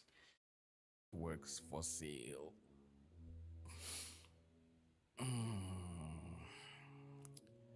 The amount of contradiction and hypocrisy in just this first paragraph is genuinely baffling to me. I never thought I'll see a sentence glamorizing artists using AI tools, because when they do so, they'll still be somehow making creative decisions. Maybe whoever wrote this article must have been living under a rock, because last time I checked, artists were and are still revolting against these AI tools. So tell me, which artist is it again you said is making creative decisions using AI? Oh, there's still more. We believe this decision aligns with our values of supporting artists through the evolution of art. However, we also understand there are important ongoing conversations regarding the training of AI models, including ethical questions about the use of copyrighted works and concerns about mitigating bias and negative environmental impacts. I'm still confused how any of this is supporting artists in the eyes of Etsy. This is literally handicapping artists, reducing the barrier to entry, because now literally anyone can make a fake drawing of an anime character and then sell prints of it. And then they're also increasing the competition for real artists who are genuinely just trying to make a living from Etsy. Apparently the only thing they don't condone is selling the prompts used in generating the artwork, because somehow that's more unethical than selling AI art.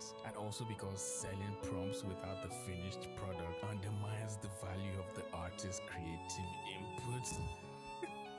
Whose bright idea was it to come up with this magnificent piece of fine literature? I need to have a bit of whatever it is. ChatGPT, of course. It must be the good stuff. There's no way you can tell me a normal person sat down to write this without laughing all the way through it. The hypocrisy is just unbelievable at this point. Not gonna lie, I thought people were exaggerating with the whole Etsy is just not the same anymore, until I went on Etsy to like make your own shop. And then if you look down, so when you list what items you sell, one of the options for how you made your item is an AI generator. This whole time, I thought Etsy just didn't realize how much AI stuff was on their site because they couldn't tell. Not that it's actually an option and endorsed. Etsy is a marketplace for handmade and vintage items. It emphasizes on the selling of homemade or vintage items. Bro, in what world is AI art vintage or homemade? This like genuinely shouldn't be allowed on Etsy. It's like against the fundamental of what Etsy's items are. Much to my non-surprise, everyone was completely disappointed with Etsy and calling them out for their stance on AI, saying Etsy died a long time ago and asking for an option so they can filter out the non-AI images. Someone also mentioned in the comments that the CEO of Etsy was heavily pro-AI, which explains the wide acceptance of AI on their platform, and the funny article explaining their stance on using AI on their platform. Speaking about funny articles and videos, if you enjoy videos like this and want to watch more, you should subscribe. I post weekly, and we also have a Discord server where we talk with each other, share memes, good looking art, and generally have a good time. The link is in the description. Selling digital products, which also happens to be one of the major income streams for artists, has also been infiltrated by fake artists selling what appears to be digital AI brushes for making art. That sounded rather stupid. Wait, is that really in the script? This is real. Back in my day, you had to wait for an artist to release their brush sets before you can get access to high quality textured brushes for painting. Now we have people using AI to sell brushes. What is this world turned into? Where did we go wrong? My good friend Boo Sanchan stumbled on an account on Instagram that claimed to sell the best digital art brushes for Procreate, Photoshop, and Clip Studio paints for almost $200. But since they were feeling rather kind-hearted, they were offering it at a discount of $60.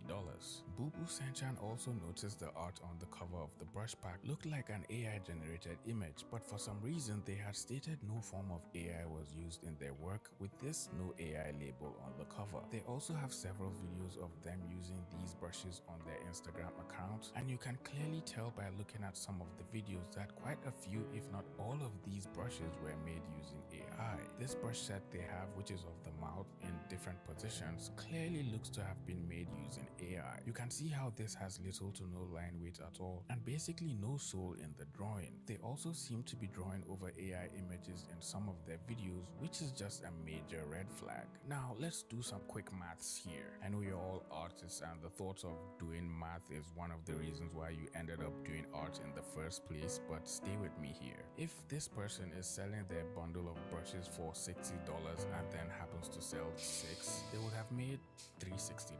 If they sell 20 brushes, that's $1,200. But if they somehow sold 50 copies of their fake AI brush collection, that would have backed them a whopping 3,000 big American buffos. Now I see why there are so many fake artists. This literally requires the barest minimum effort to make a crappy product and just start promoting it across the internet. This is just sad. If you actually want to support a good artist that genuinely has good brushes, just patronize Ramon Nunes. He literally has some of the best textured brushes that he uses for his art alongside some really good tutorials you can learn from. Bubu Senchan even has an amazing set of brushes for manga and webtoon artists, and she painstakingly drew every single one by hand. She also has a course as well teaching you how to improve your drawings and sharing tips for artists who want to make similar style of art as she does. I'll leave links in the description for any of these resources so you can all just check them out and patronize them instead of just supporting any of this AI crap. But out of all of these AI art scams, the next one is the one that shocked me the most, and it also happens to be one of the most important income streams for artists, and that is taking art commissions. So like,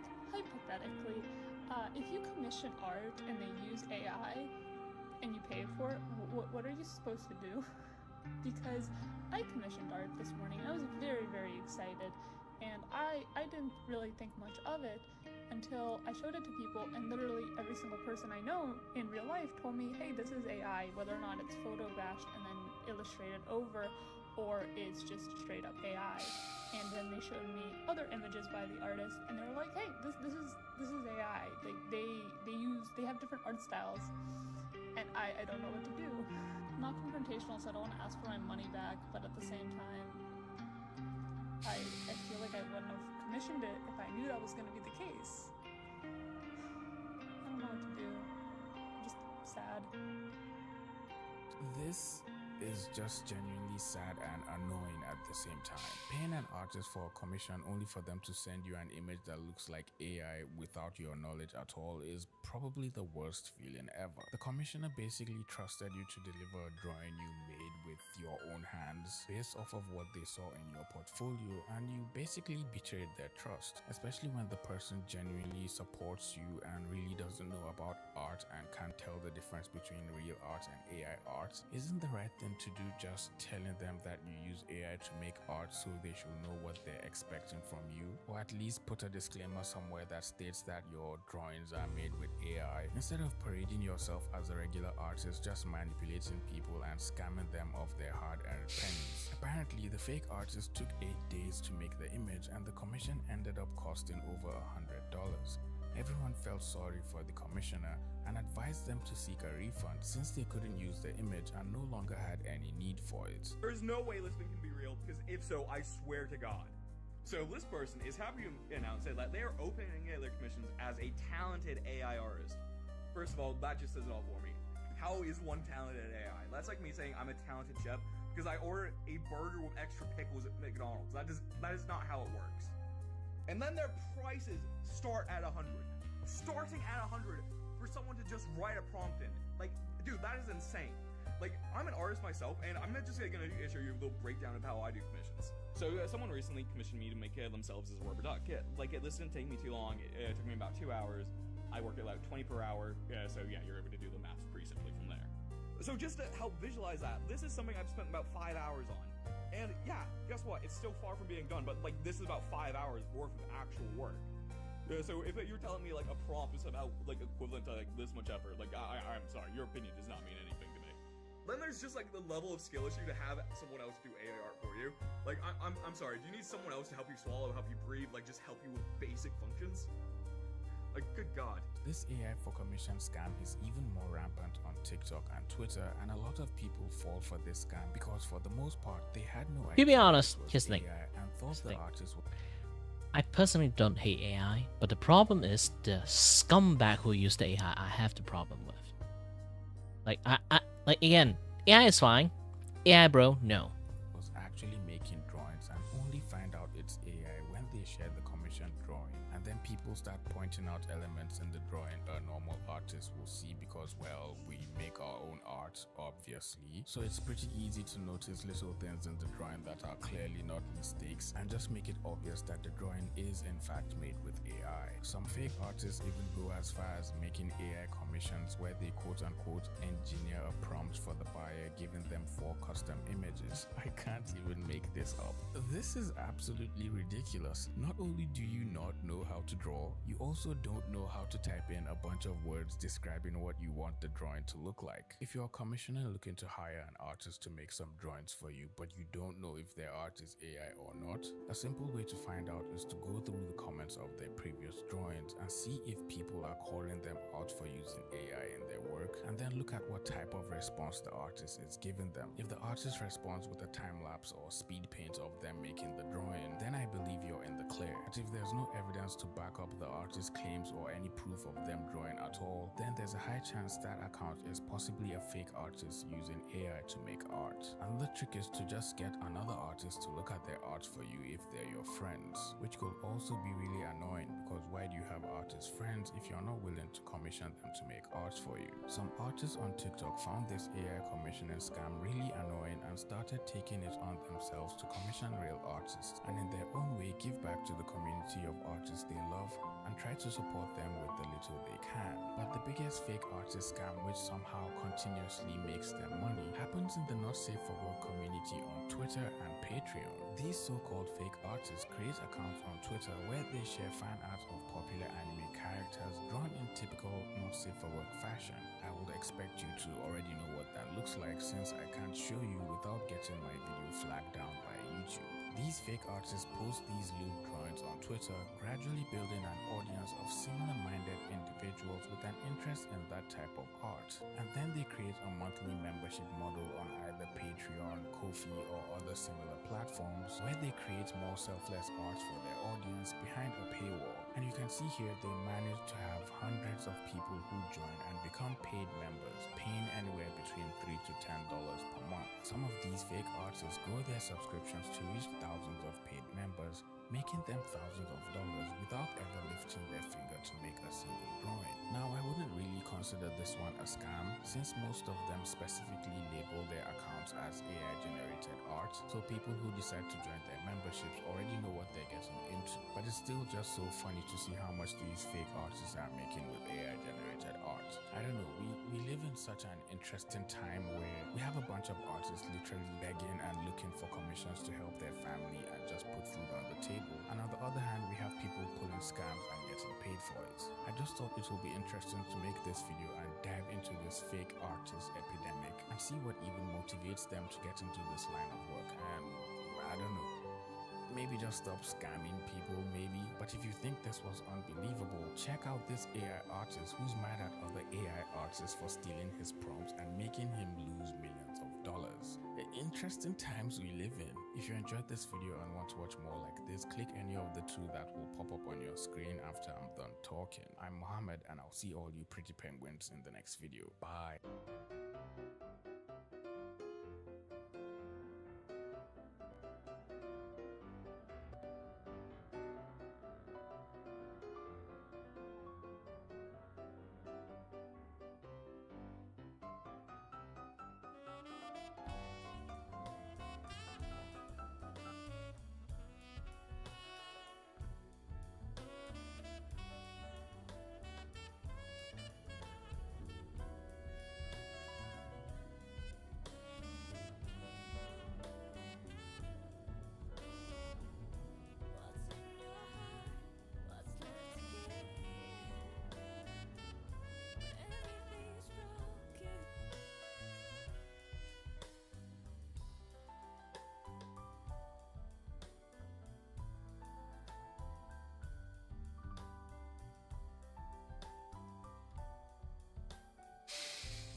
Okay, I'm going to listen to some music on my own.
Hello, bigger boy.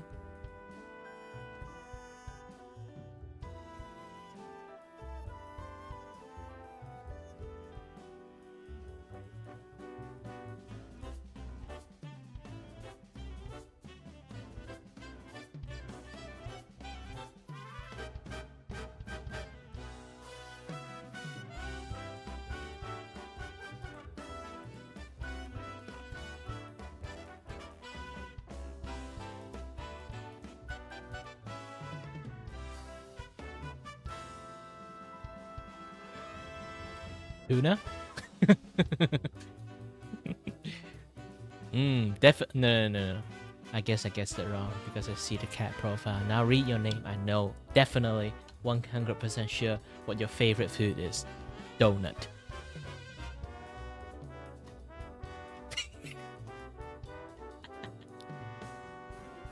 Definitely is donut. And your favorite YouTuber is Donut Operators.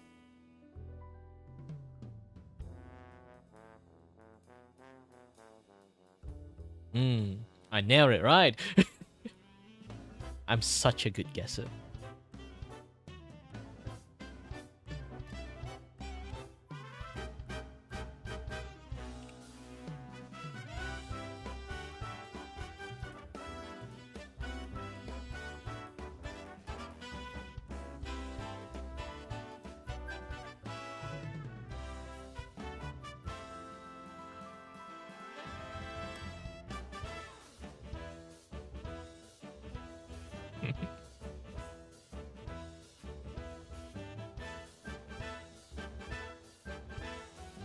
And then I went on the insistent donut is bagel is the same thing, and then we will be arguing for the next 30 minutes. And don't worry, I'm not a psychopath.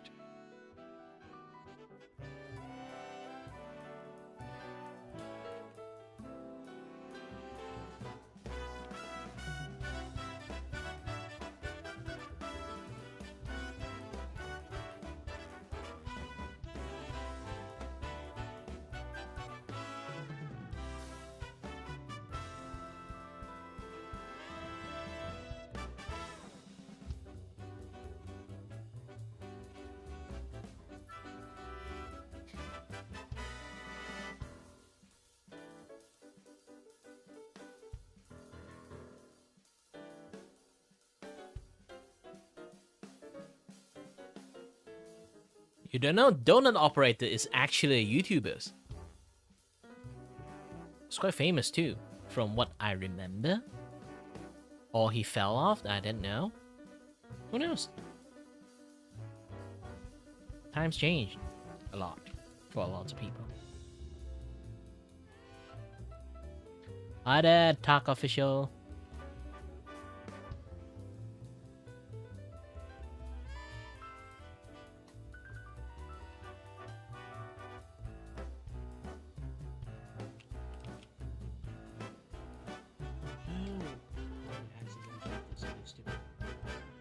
Why?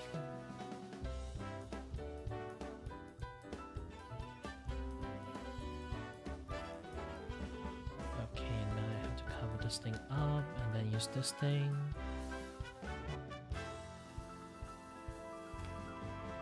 Oh! Wonders. Wrong reference layers, and then voila, things done. Doing great, doing great. A little bit drawing, a little bit fun chatting, a little bit streamings.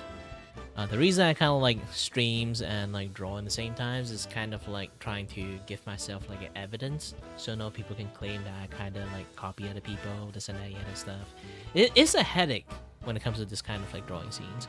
I know my art style is, somewhat people can say like a little bit unique, but still I don't want people just like go. I don't want to go through again like people like claiming that I use like AI or like I like copy or steal other people's art, something like that. You know, the usual things.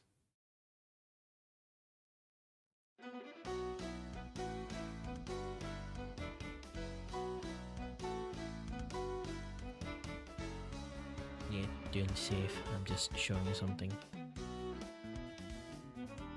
And then this one, my background. I still haven't really finished it.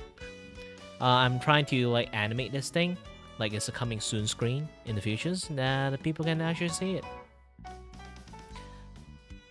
Yeah, like a few years ago, I actually got accused of like stealing artwork, and then the worst thing is like it's not even like a very good artwork, and so my pride got hurt so much because I try so hard. I know it's not a very good art, and then when people claim that I steal shit, it doesn't just hurt my pride. Because, like, for one thing, you claim that I'm a shitty thief. That you notice, like, I steal things. And then another thing is, it's not even a very good art. So you're not just claiming me as a shitty thief. You're claiming me as a shitty thief with, a shitty thief, like, with, like, a bad taste. This hurts me even more than calling me, you know, calling me a thief and stuff.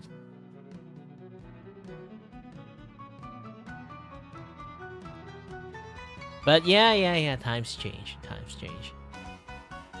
But I do get like the habit of doing this because of that. Hold on a little bit. Oops. No, not correct language. Simplify the line.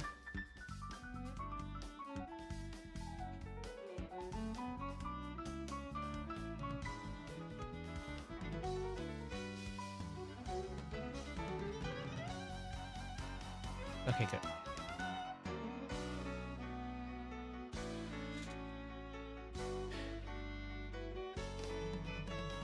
How long have I been doing this? I don't know.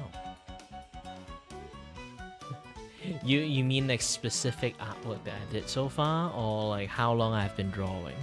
I'm 30 years old already. I've been learning drawing for my entire life. So yeah, yes, even when I was a baby, I'm already start drawing.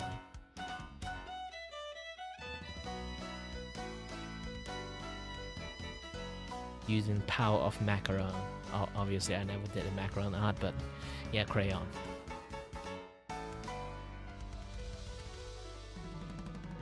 You know, this thing is actually a horn, not a bun. It's just the horn is like pointing behind. It's a little bit hard to draw when the horn is like pointing behind, like staring straight at your face. I still think I didn't do a good job on this one. I will have to like spend some time like readjusting it. The hardest one is actually this particular horn. Horn is always the hardest thing to draw, to be honest. Especially when they're kind of like looking at a certain directions.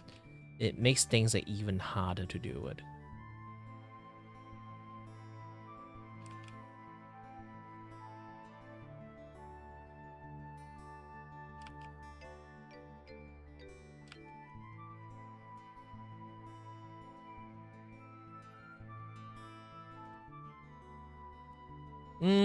I came from, like I say again, like I learned art from a very young age. I'm 30 years old already, so like definitely I learned traditional art before like digital art. But yeah, my left hand is for traditional art, my right hand is for digital art. So like muscle memory is a little bit different. So if you want me to use my right hand to use digital art, it's like it's okay. But if you want me to use my right hand to do like what again? I do digital art is fine. Like do traditional art for my right hand is like terrible because the muscle memory is not for that.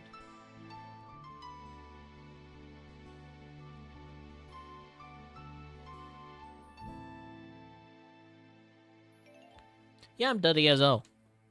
I know. I don't sound like one sometimes.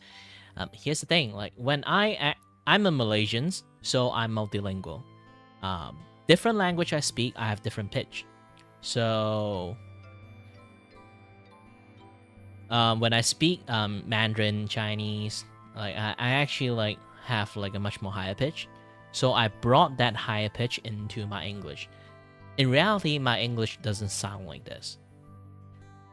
If I relax my vocal cord just a little bit, this is actually how I sound like when I speak English. And yes, I'm actually also in the same time I'm a voice actor. So I do able to like change my voice quite a lot. It's not exactly like a very big shift. Like you can already hear like I if I want to like go up a little bit on my voice, it just sounds like this. But the problem is like when I relax my vocal cord, it's just I sound like. I didn't even try to go deep with my voice. It's just that if I go deep with my voice, it will sound like this. Luke, I am your father's. Yes, when I actually want to use my deep voice, this is actually how deep I can go. But yeah.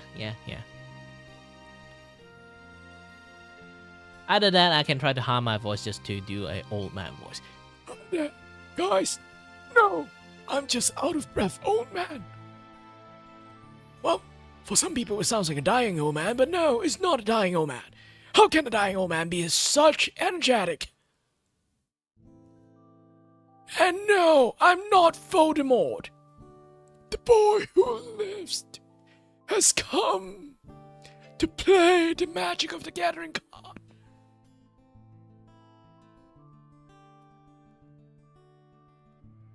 Seven, grab me my blue deck. What? I'm Voldemort. You think I have friends?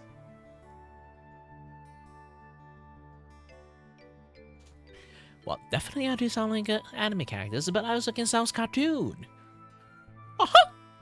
Do you know one thing that I can do the most is actually buying all the franchise that I can see in my eyes, just like the Lion King. Everything the sunshine I can buy. Uh-huh! Is it right, Goofy? Oh, yuck.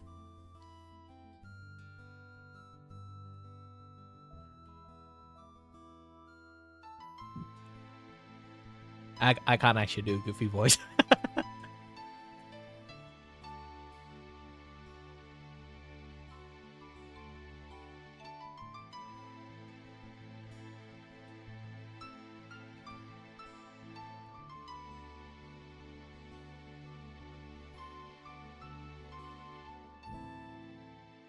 Yeah, Disney took the Lion King quote to the heart.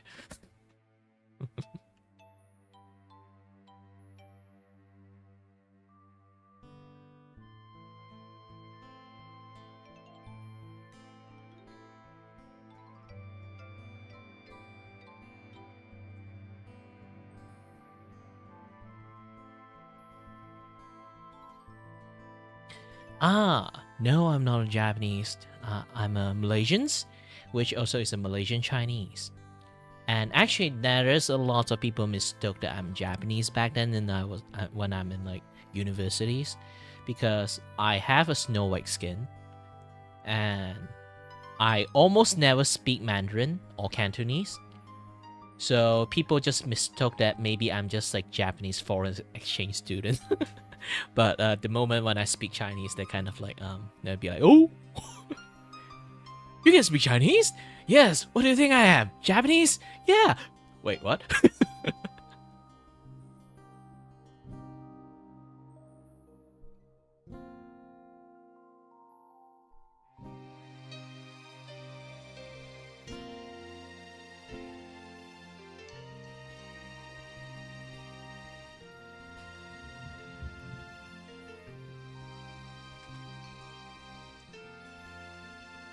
Oh, I don't know. I've been watching anime for ages. I haven't been watching anime for this past 5 years, but if you're going to say like what kind of anime I watched back in the days, a lot.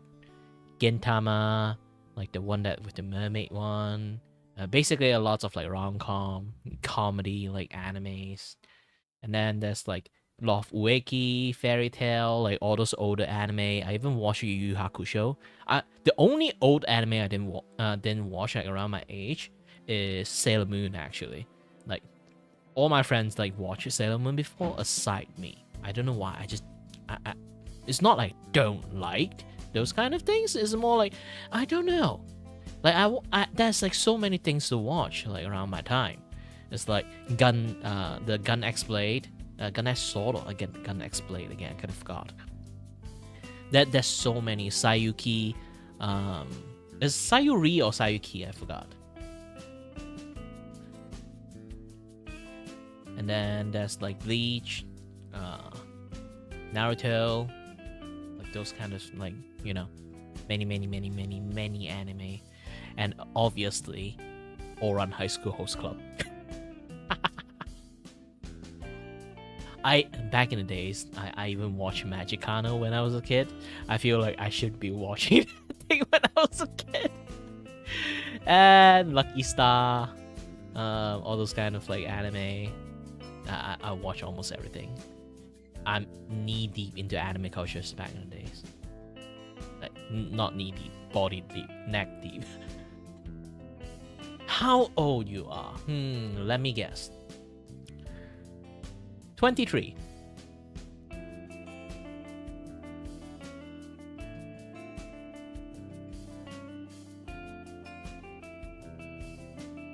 Don't ask how I know. I'm not psychic.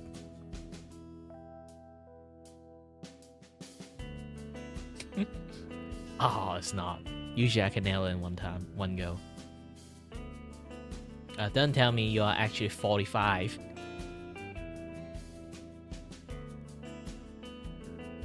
Doesn't take some times.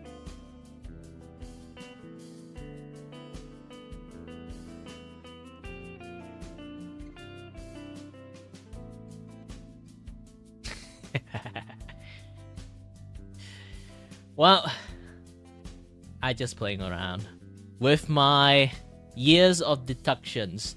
Anyone who come to watch me, for some reason, I don't know why, they are all around age like 11 to like 16. So I would say you are in the middle of like maybe 17.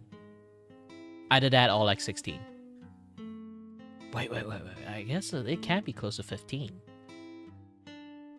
I think it's 15. Yes, 15. I don't know why. There's always kids in my come drop into my streams time to times. Not sure it's because I'm drawing or I just like to chat with people.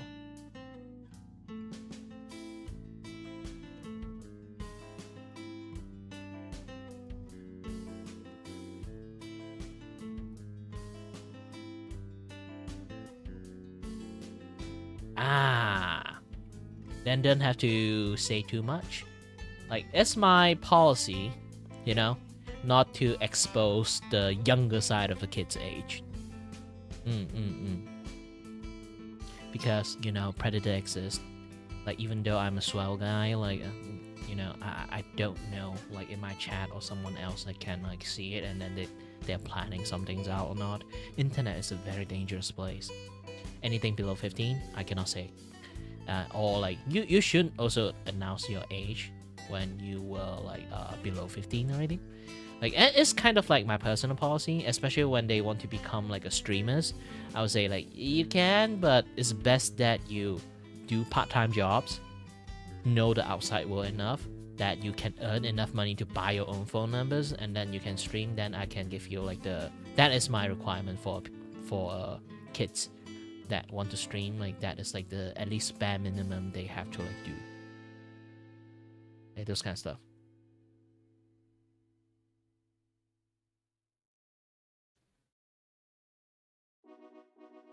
But any other else, I would be like, yeah, you guys can like upload like YouTube video, those kind of things, just have fun, but never expose your age, never use your voice.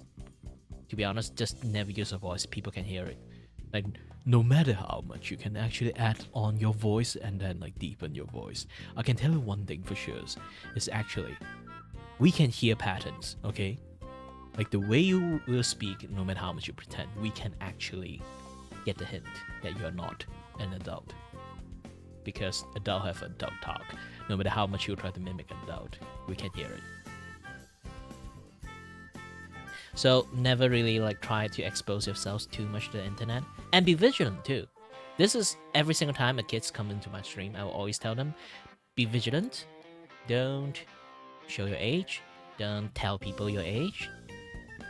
I know a guessing game is fun and all, it's just if you are like below 15, it's a little bit too young to like interact it with a persons that may or may not have bad intentions.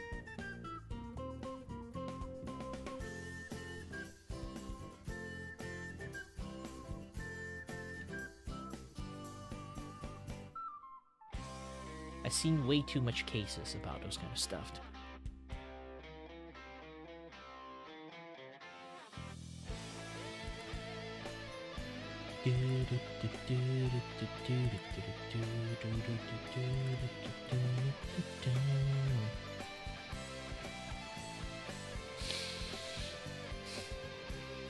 Alright then, bye-bye.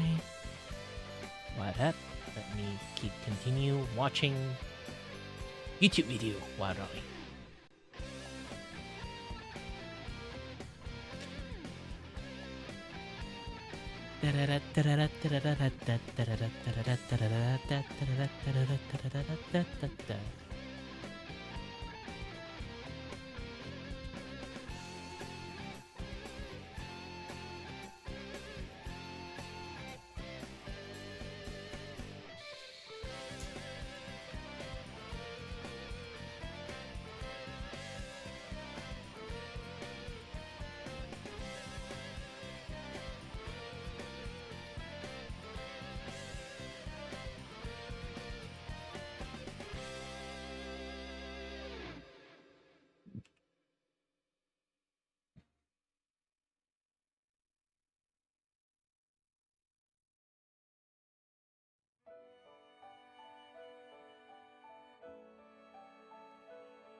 It just works right on the show.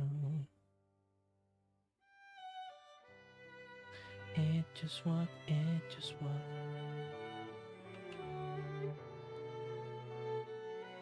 It just works, it just works, it just works.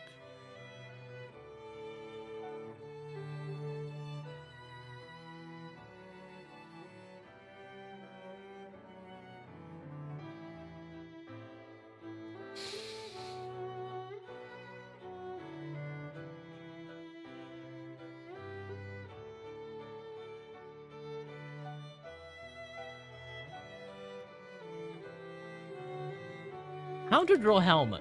Huh. Depends how accurate you want to be. You want to draw what kind of helmet? Motorcycle helmet, medieval helmet, sci-fi helmet. Like all those kind of things. Like there's so many helmets.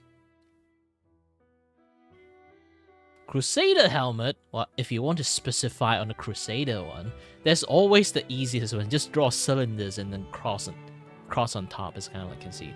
But if you really want to go for a little bit medieval,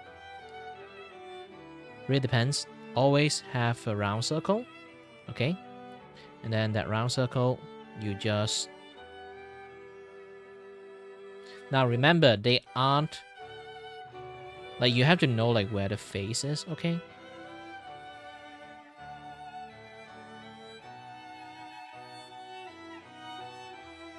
Remember, have a cleaner knife. I'm just like sketching it out for you to see it.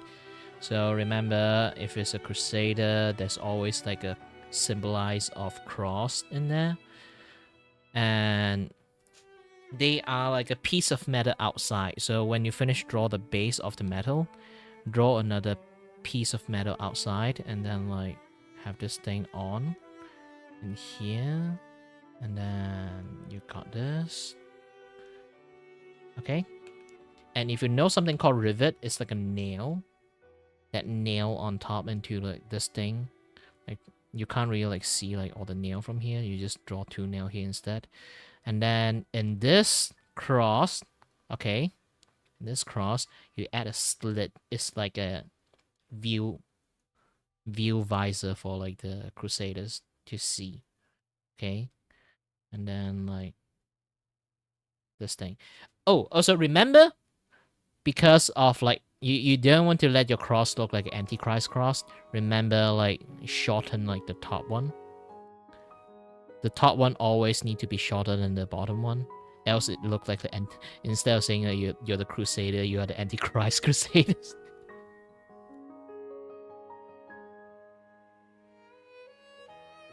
And then voila, you got like a very like cheaply made helmet. This is like the most like generic Crusader helmet that easiest to draw.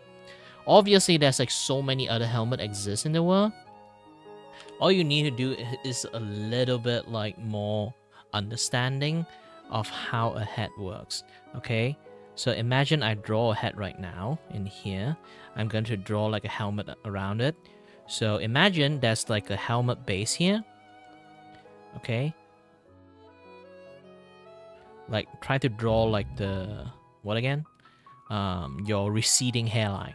Imagine like the guy is going bald. You have this like receding hairline, and this is the receding hairline. And then with this, they have like receding hairline in here, and then they have a helmet from here, and then see like this circle. Just go around the circle and draw it, and then you will have a base of your helmet. Okay, your base of your helmet, you add a rivet line in here, and then you just draw. Oops. Draw like a line here. It depends how big you want this like particular helmet is. You do a little bit cleaning, a little bit this, a little bit that. Remember, this is like a curve going back in. Okay, and then remember another things that you have to do, like if the face is like here. Okay, let's draw the face.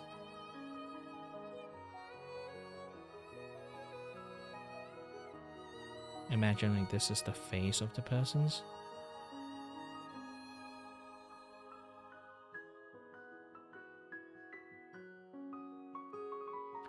So the nose is here. Okay, the nose is here. So you have to boop up this thing. Okay, make it like much more sharper. You need to leave like a gap for the nose. And then you can like do some very classic medieval helmet by adding like those kind of like, you know, ponytail.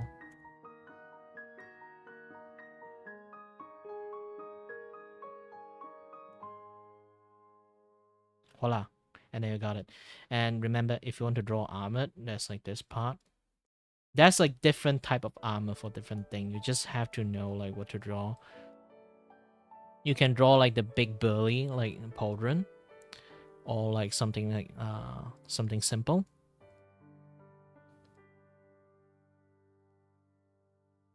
And then give them a little bit of hair here. A little bit of an eyebrow here.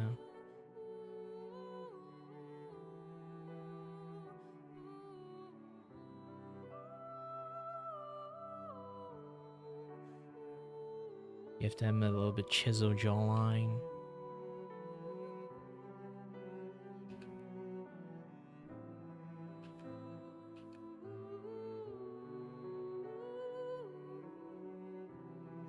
If you don't want those kind of like space marine pauldron, you can go for the much more sleeker one.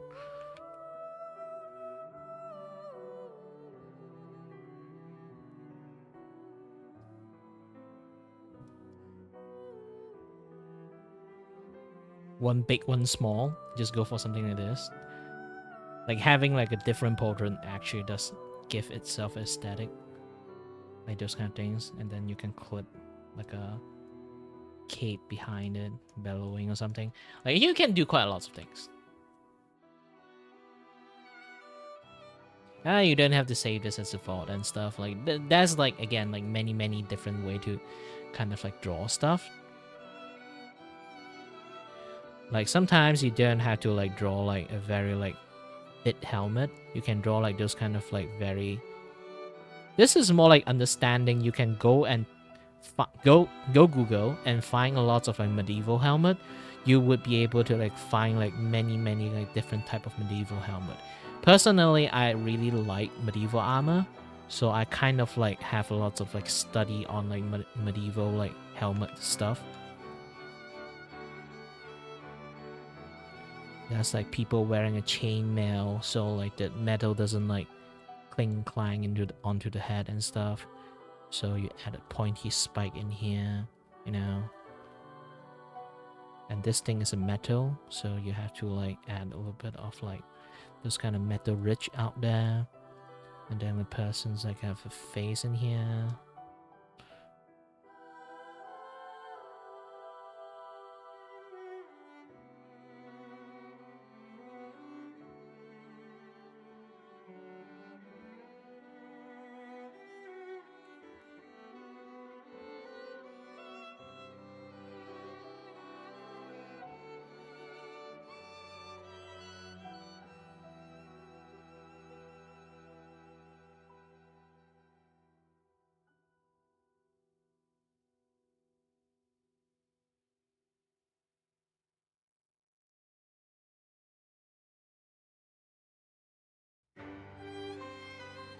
Yeah, I fuck up the nose.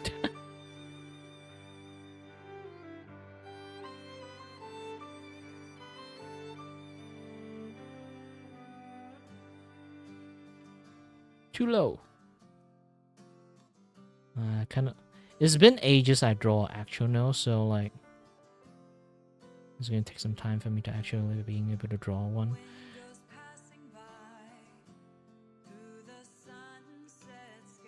This is the problem when you draw too many anime. You kind of like forgot to draw actual features.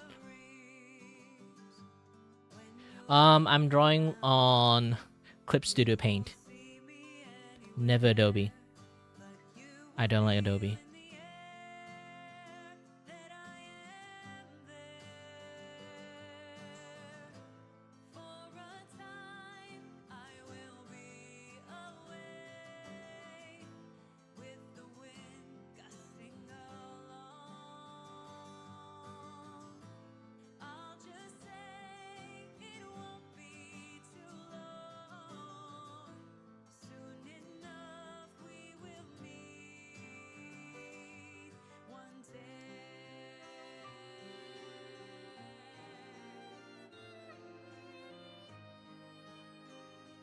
There's a lots of things that you can learn from drawing from real life. You just have to find a proper like reference, and then you draw lots of things.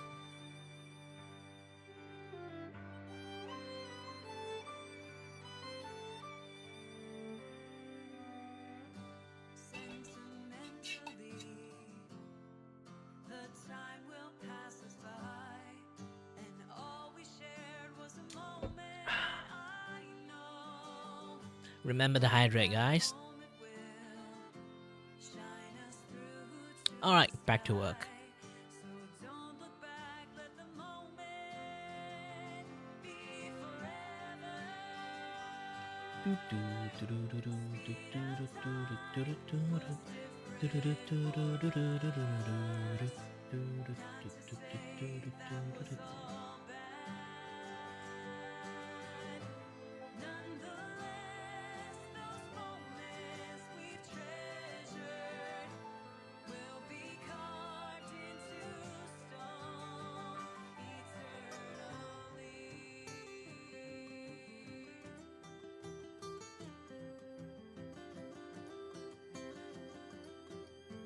Yeah, the circle is important because you draw the helmet without the ability to have the person's like head going in. You're going to have like some issues. It's like, oops. You're going to have some issues. Like imagine like you have like a Crusader helmet like this because you never draw a proper body. Like imagine that head is this big. You draw this small, and then you have like a body this big.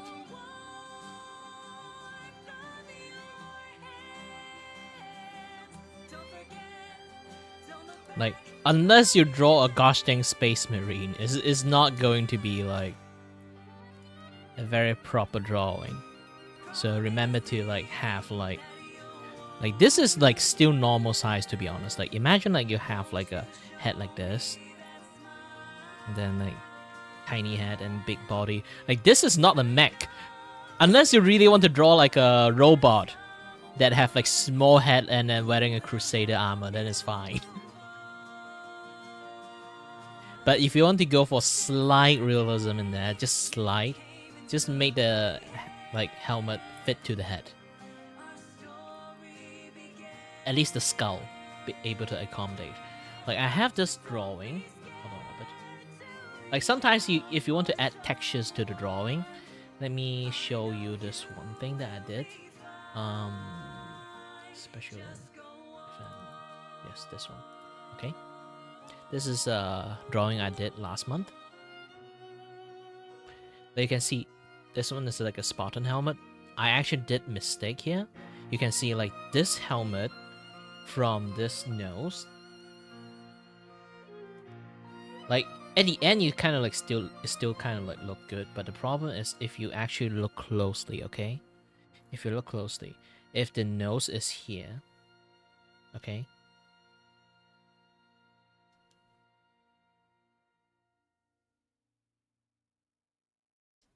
Oops.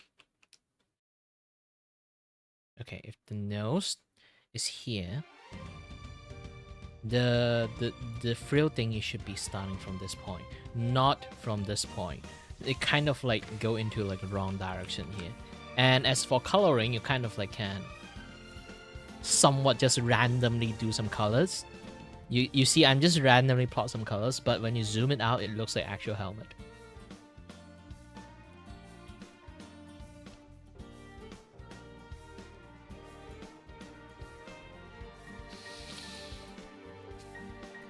Yeah, I have a client that he loves Project Zomboid, so I decided to draw like a artwork like right above this right above this guy.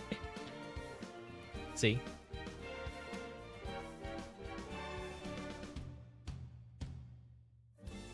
The cheap way to do it.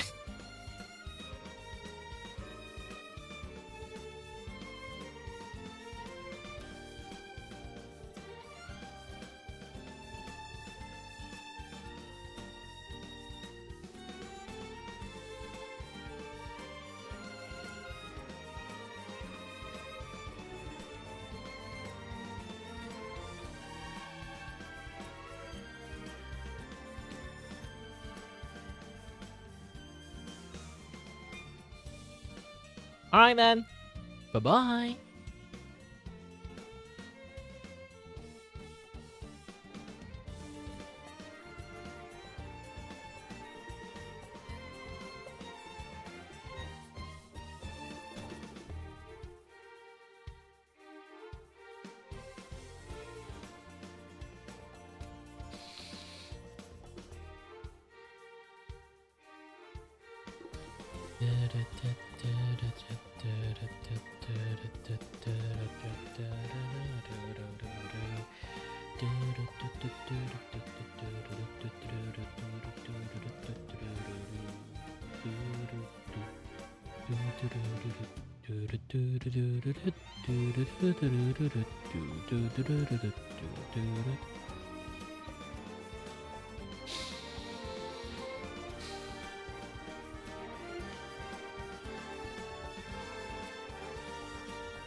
Ugh.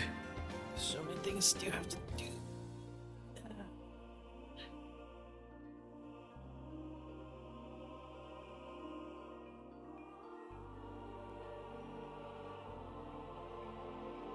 You know what? Let's have the left side covering everything.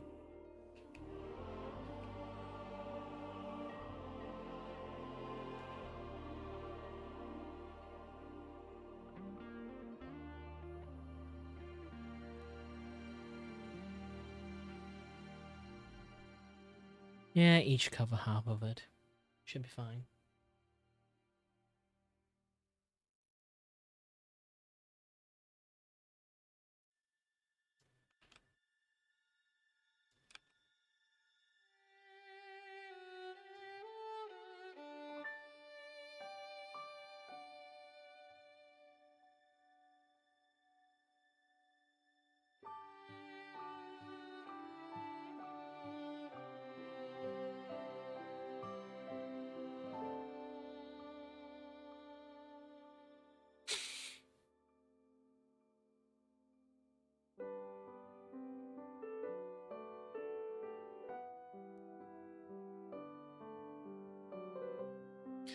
Well, it was like around 5.